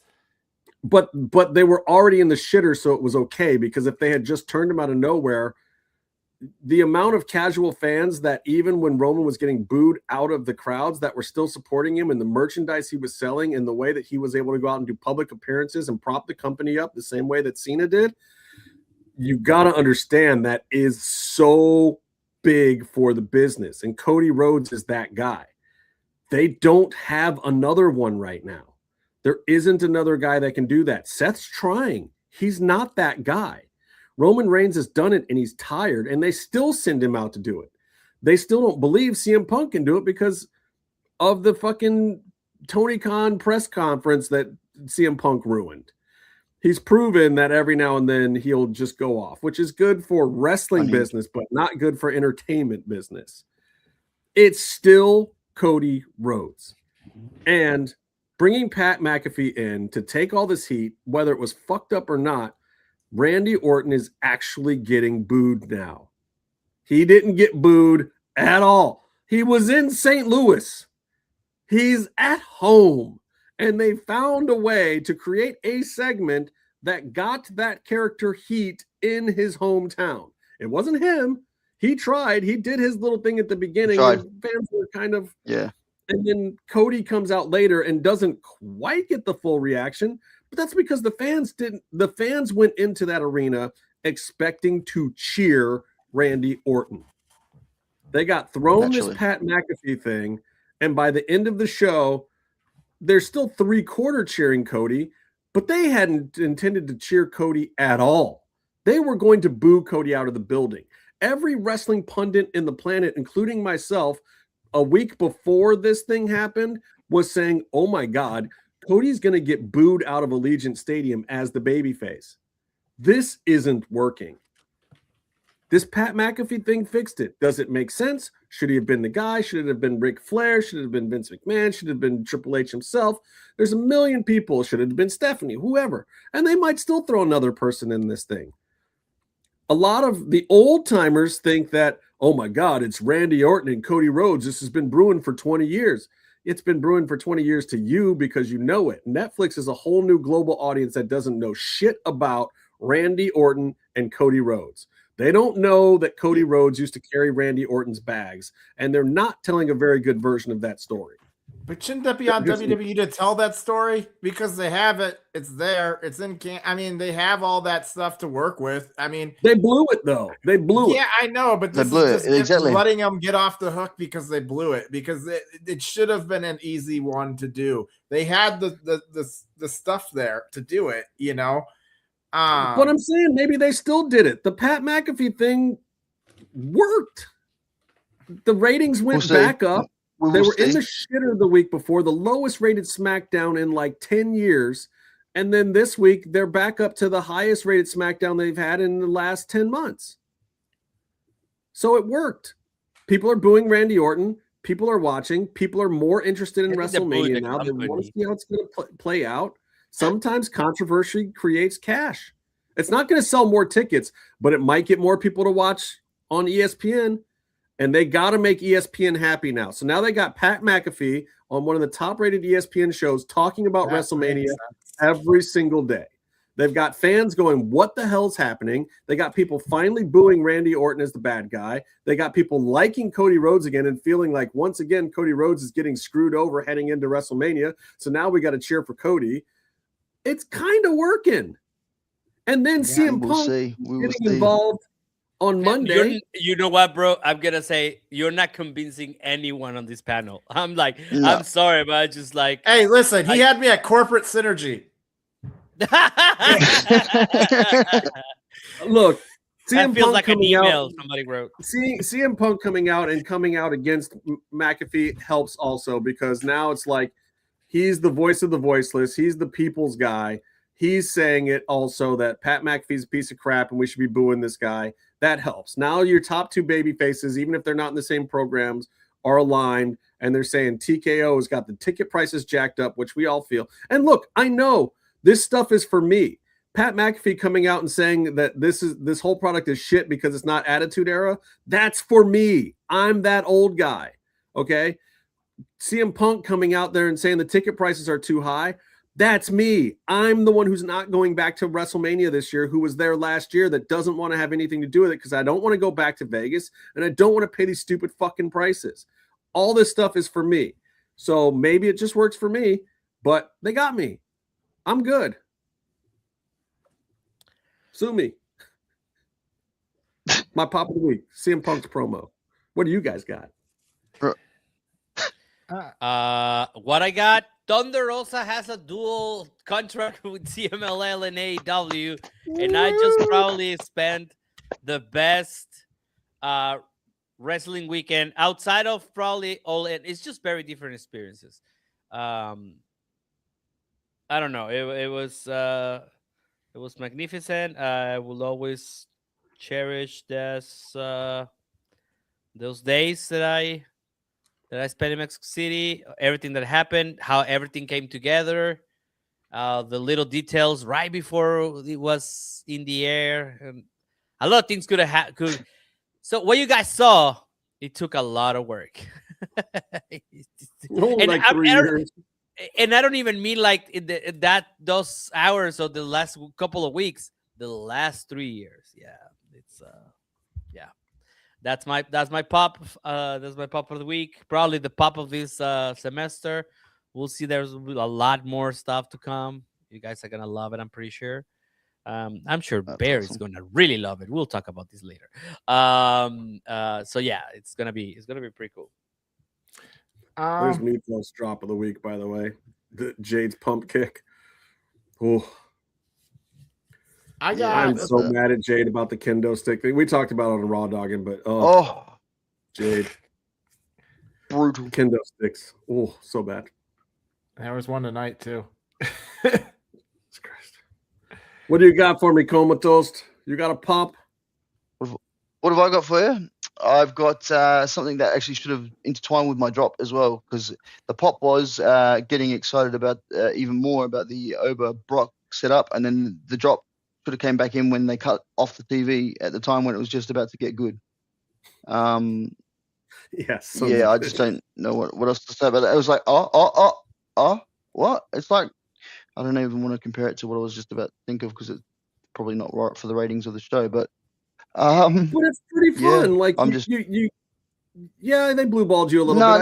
No, but you can't just get a cake and go feed the starving and then put it behind bulletproof glass just before they're about to eat it, man. Like it's not right. It's not right. Dude. That's the wrestling business, though. Come back next week, see how. I get it, but why? Oh, but hang on, wait. When we come back to pops, so just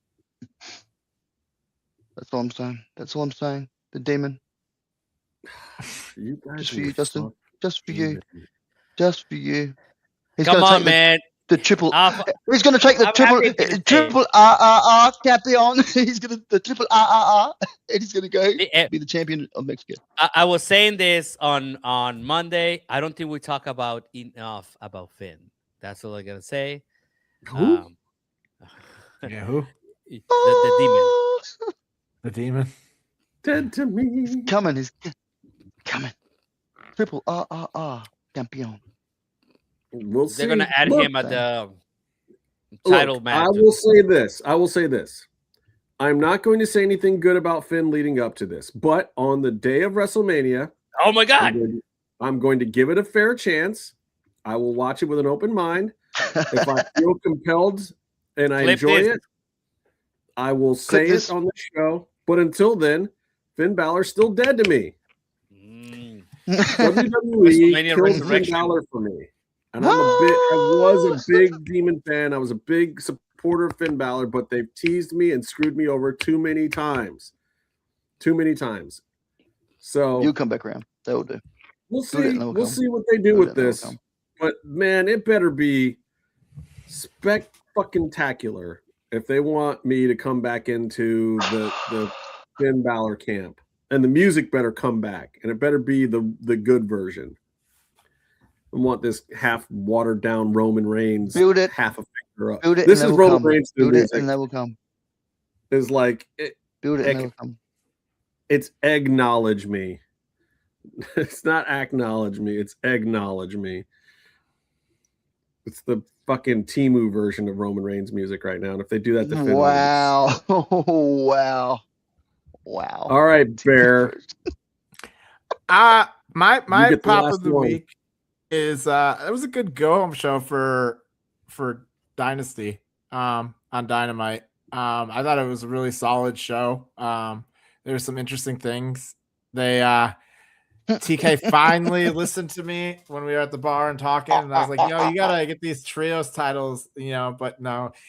I like the War Dogs going after the trios titles. That's really interesting to me. Darby actually cut a really good promo tonight. He did, didn't he? It was actually a really good promo. I was like surprised. Yeah. I was like, okay, Darby, I see you. Who's this kid? What's going on here? Yeah, that United Empire thing was super dope. Like the whole them rolling up in the SUV thing and coming out, and there's this, and we finally know John Moxley is a dirtbag again, at least for this feud. Like I finally understand the lines are drawn. Yeah. We saw Christian Cage get his arm broken in, and let's be honest, Christian 100% deserves that shit. So I don't even feel that bad about him. That's like infinite karma coming to bite him in the ass. I mean, when you want to talk about stick work, man, in a week of some of the greatest mic work of all time this week, Christian Cage just keeps himself right in the conversation. Like Darby's cutting good promos, CM Punk's cutting the promos, like best promo he's cut since the pipe bomb. Cody had a great promo on Thursday or Friday night also that got completely overshadowed by the whole McAfee of it all. But Cody's promo was, for Cody, probably one of his best. Cody. And, but here's Christian Cage. You give him 31 seconds. And just everything out of his mouth was like, oh my God, what are you doing? Just freaking amazing. I love that dude, man. Oh, I do have actually one last drop though. I forgot about this one till now. I'm kind of bummed. They did the whole Acclaim thing outside of AEW. They had the match. That would be Byron's drop too. Like Byron was. I know, and that's why I'm bringing it up on his behalf tonight. And it bums me out because I'm a huge Caster fan, and I don't think he's coming back. Okay, so you guys want to bring me up to speed on that because I have no clue what you guys are talking about. So it's like they had the whole Acclaim split up, and then I think they tried to do it on. It was weird. They did all these backstage segments, but nothing really came of it. And then Bowens and Caster had a match in what promotion? I can't remember which one it was. And anyways, that's part of the problem. Yeah, they had a match outside of AEW and they settled it like their beef. They kind of hugged it out after the match and everything. And there's just a lot of. I think Bowens. I think they see something in Bowens with the I also finally found out what the 5-tool player meant because I don't watch baseball, so I had no idea what the hell that was. And so, like, I finally figured that out. But I think they see something. I think they see more in Bones than they do Caster, which is weird because Caster just eats screen time. That was somebody that was the best wrestler alive gimmick that was like you could give him 30 seconds of TV time and he would get it over, you know. And so if they are really losing him, I do think they're losing a pretty big asset. I think some of that stuff is the Danhausen of it all. I don't know if there's room for all of that anymore or what. Well, but it's just it doesn't seem like that's the thing that seems important. I'll give you a little insight on what happened. So, Caster, who was very in with a lot of top guys, by the way, at AEW, he's always had a little chip on his shoulder. He's another kind of Ricky Starks-ish guy that they like him, but at the same time, like he's prone to speak his mind at times or whatever. He showed up a couple of times and, you know, had been told that there was going to be something going on, and they shows up and they don't have anything for him. And he got ticked about this last fall. I think it was in October, and walked out. And a lot of people, like, dude, wrestling is wrestling. Like, when people feel like you've disrespected the tradition of wrestling, people turn on you pretty freaking quick.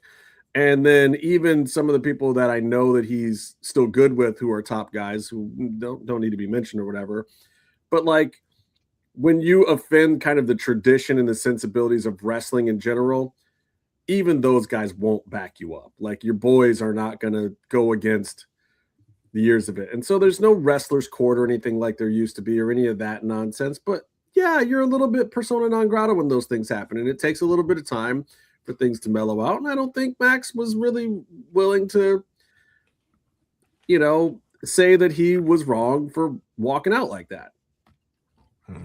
From the way I understand it. Now, who knows if any of this stuff is true or not? Like, these are all just the rumors and stuff that go around, but it also makes perfect sense. It's like a lot of the Ricky Stark stuff made sense. Like, him and Edge got a little thing, and like Ricky kept getting used and he would get pushed, but then he would get a little uppity, for lack of a better words, about certain things. And, you know, and he had his opinions, and then he would go into business for himself every now and then. The guy's just like that, you know, and so it rubs some people the wrong way. And over time, you rub two of the wrong people the wrong way, and then they're doing this backstage, and then all of a sudden you're fucking buried, man. Like, it's wrestling. These things are not new. And, you know, again, Max has a lot of very powerful friends, and I think there's plenty of ways that he could work himself back into good graces, but I don't know if he wants to.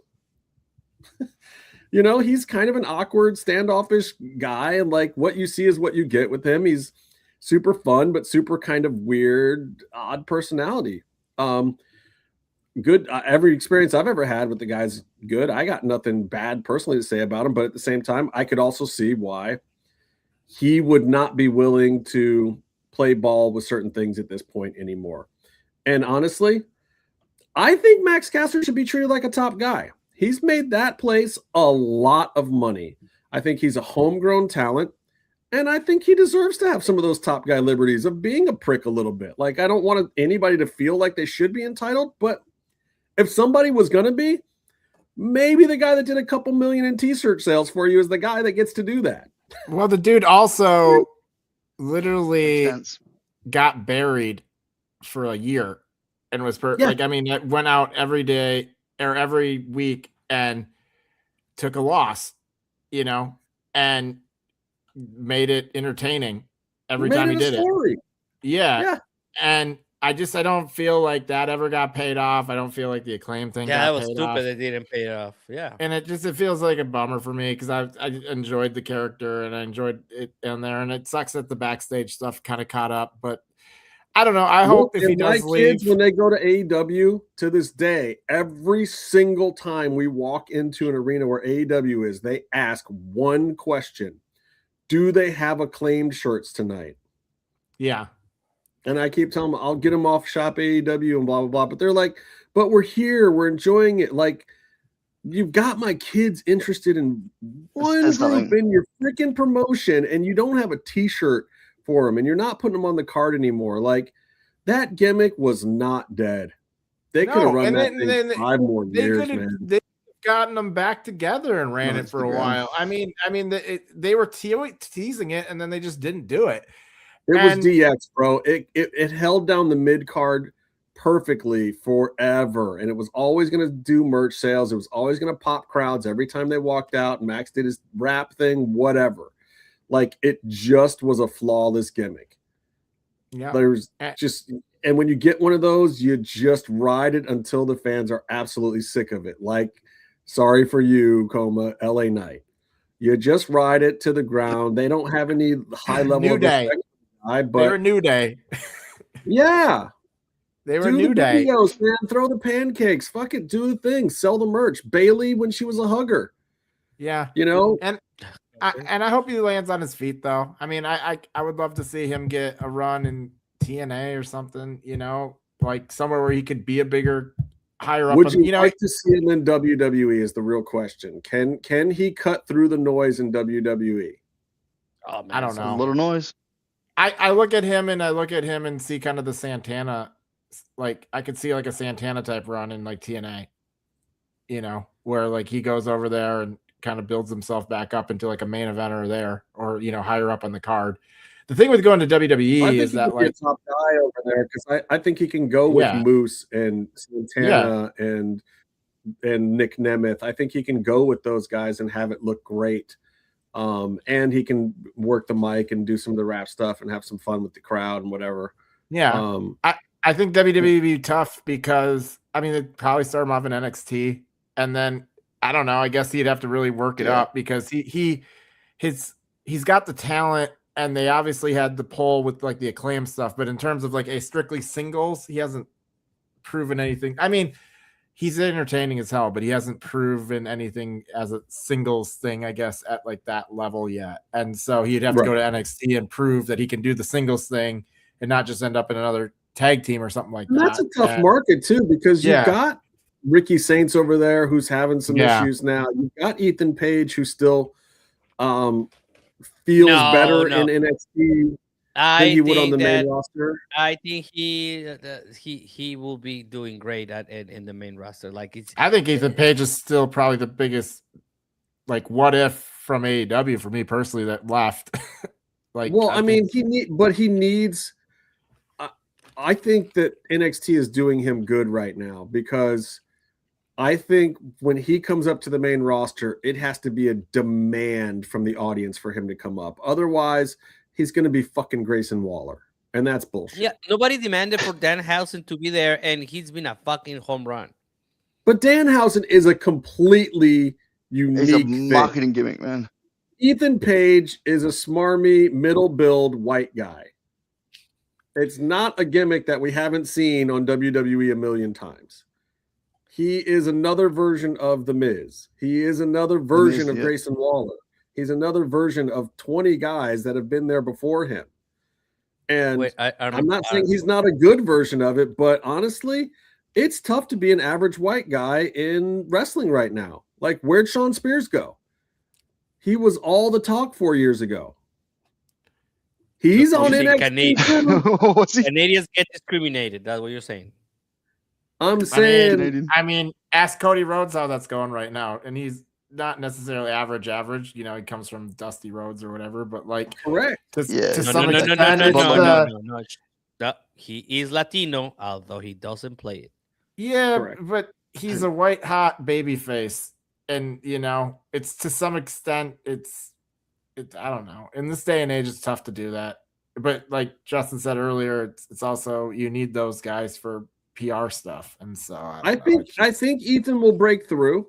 I do, but I think he is one of those talent that's better off waiting until there's high demand. I think you saw what happened with Carmelo.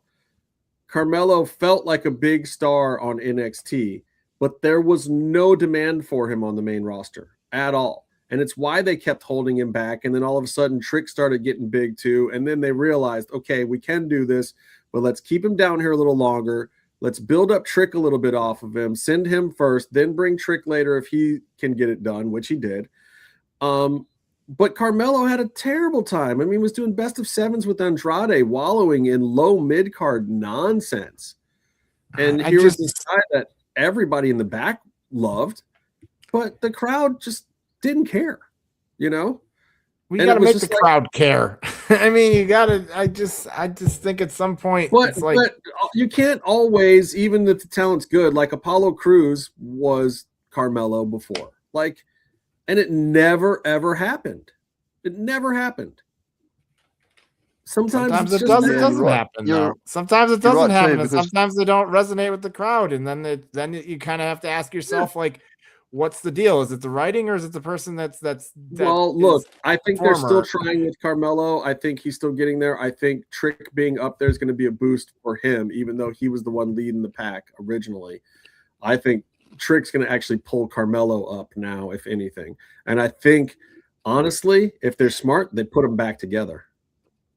It needs to happen on both sides of the card too. You know, like his performances say one thing, you know what I mean, but then it's the storyline which it hooks you into what professional wrestling is as well. So it's kind of like you need to have the character and the performance consistent. That's all. And a year ago, I would have said Ricky Saints should be on the main roster, but I think his NXT run might be ruining it for him. But that's Ricky Saints, man. Ricky Saints has always sort of had there's a point. It's not even that he's cursed to himself half the time. I think it's that he has there's a ceiling that he can't get past to some extent. Yeah. And like, I don't 100% know what it is. I think he's sort of like in the LA Knight sphere of like he can kind of get over, but it's tough to get him over that like next, But to be fair, you also need those guys. There's a not everybody can be the top of the card, but at the same time, you need people to shit on, right? You need people to I shit think on. that's the problem with Saints is that he always thinks that he should be above where he's at and never just says, I'm going to be here and do the work and put the time his attitude in and see where it goes. Well, and here's why he's not in the same stratosphere as LA Knight, because he didn't make $1 million on merchandise last year, and LA Knight did. My point is that the shirt that is not selling. my point on that is that I think Ricky Saints' ceiling on the main roster is LA Knight. I mean, if that's about is like where he would be if he got on the main roster. He would probably get to about the LA Knight level in terms of like he'll maybe get a nice. I don't even know. Like I think LA Knight will actually get one of the world titles at some point. I don't know that Ricky Saints ever could. Maybe an IC title at best. Gentlemen, it has been great. We had fun with Hernandez. That was an interesting, odd, crazy thing. And another Lucha Underground guy that we never got on the show before. Now, here it is. 10 years later, still getting Lucha Underground guys on this show somehow. And even before that, he was TNA. I remember his TNA run. That was fun. Oh yeah. I mean, and that was great stuff. I was a big fan of the original LAX, and Homicide is one of my faves. But it was great to have him stop by, and at some point in time, we'll probably cut that out as a separate piece, so you don't have to listen to all our nonsense. But thank you guys for joining us. Thank you you three gentlemen, for including Meefloaf, who jumped in even though he wasn't going to come on tonight. But Hernandez was raring to go, and Meef was like, "Oh, I'll pop in. Fuck it." But this has been a fun and interesting, weird MMM show thing. Tony rocking it CMLL style, Hernandez and Big MF rolling through, talking about the bizarre case of Phil Baroni, who may or may not have killed a woman in Mexico that he's in jail for right now. Yeah, I got lost in that story. These are the random things that you only get here on the MMM show, guys. You got to just buckle up and hang on for the ride sometimes. And Toma giving us this lovely jam right here. That's great. I need a hat that has the barrier. All that, and we talked about Owen yes, Hart you should get that, bro. That would be amazing. I'll try. I'm looking for it. Yeah. I'm still mad I didn't think about doing the heart thing in real life. Next time. Oh, I'm just gonna. I gotta just leave this one up here. I gotta just do that. Yeah. We'll go out on that, and haven't got the initials on the hat yet. I did. I said BB4TK. Oh, I missed that. I thought it was like a. Oh Jesus! Yeah, that's great. This is too damn Nope, good. not man. Jesus. That was last week. This is a whole other thing. We know how you think of him now. It's all right. Until next time, BB4TK.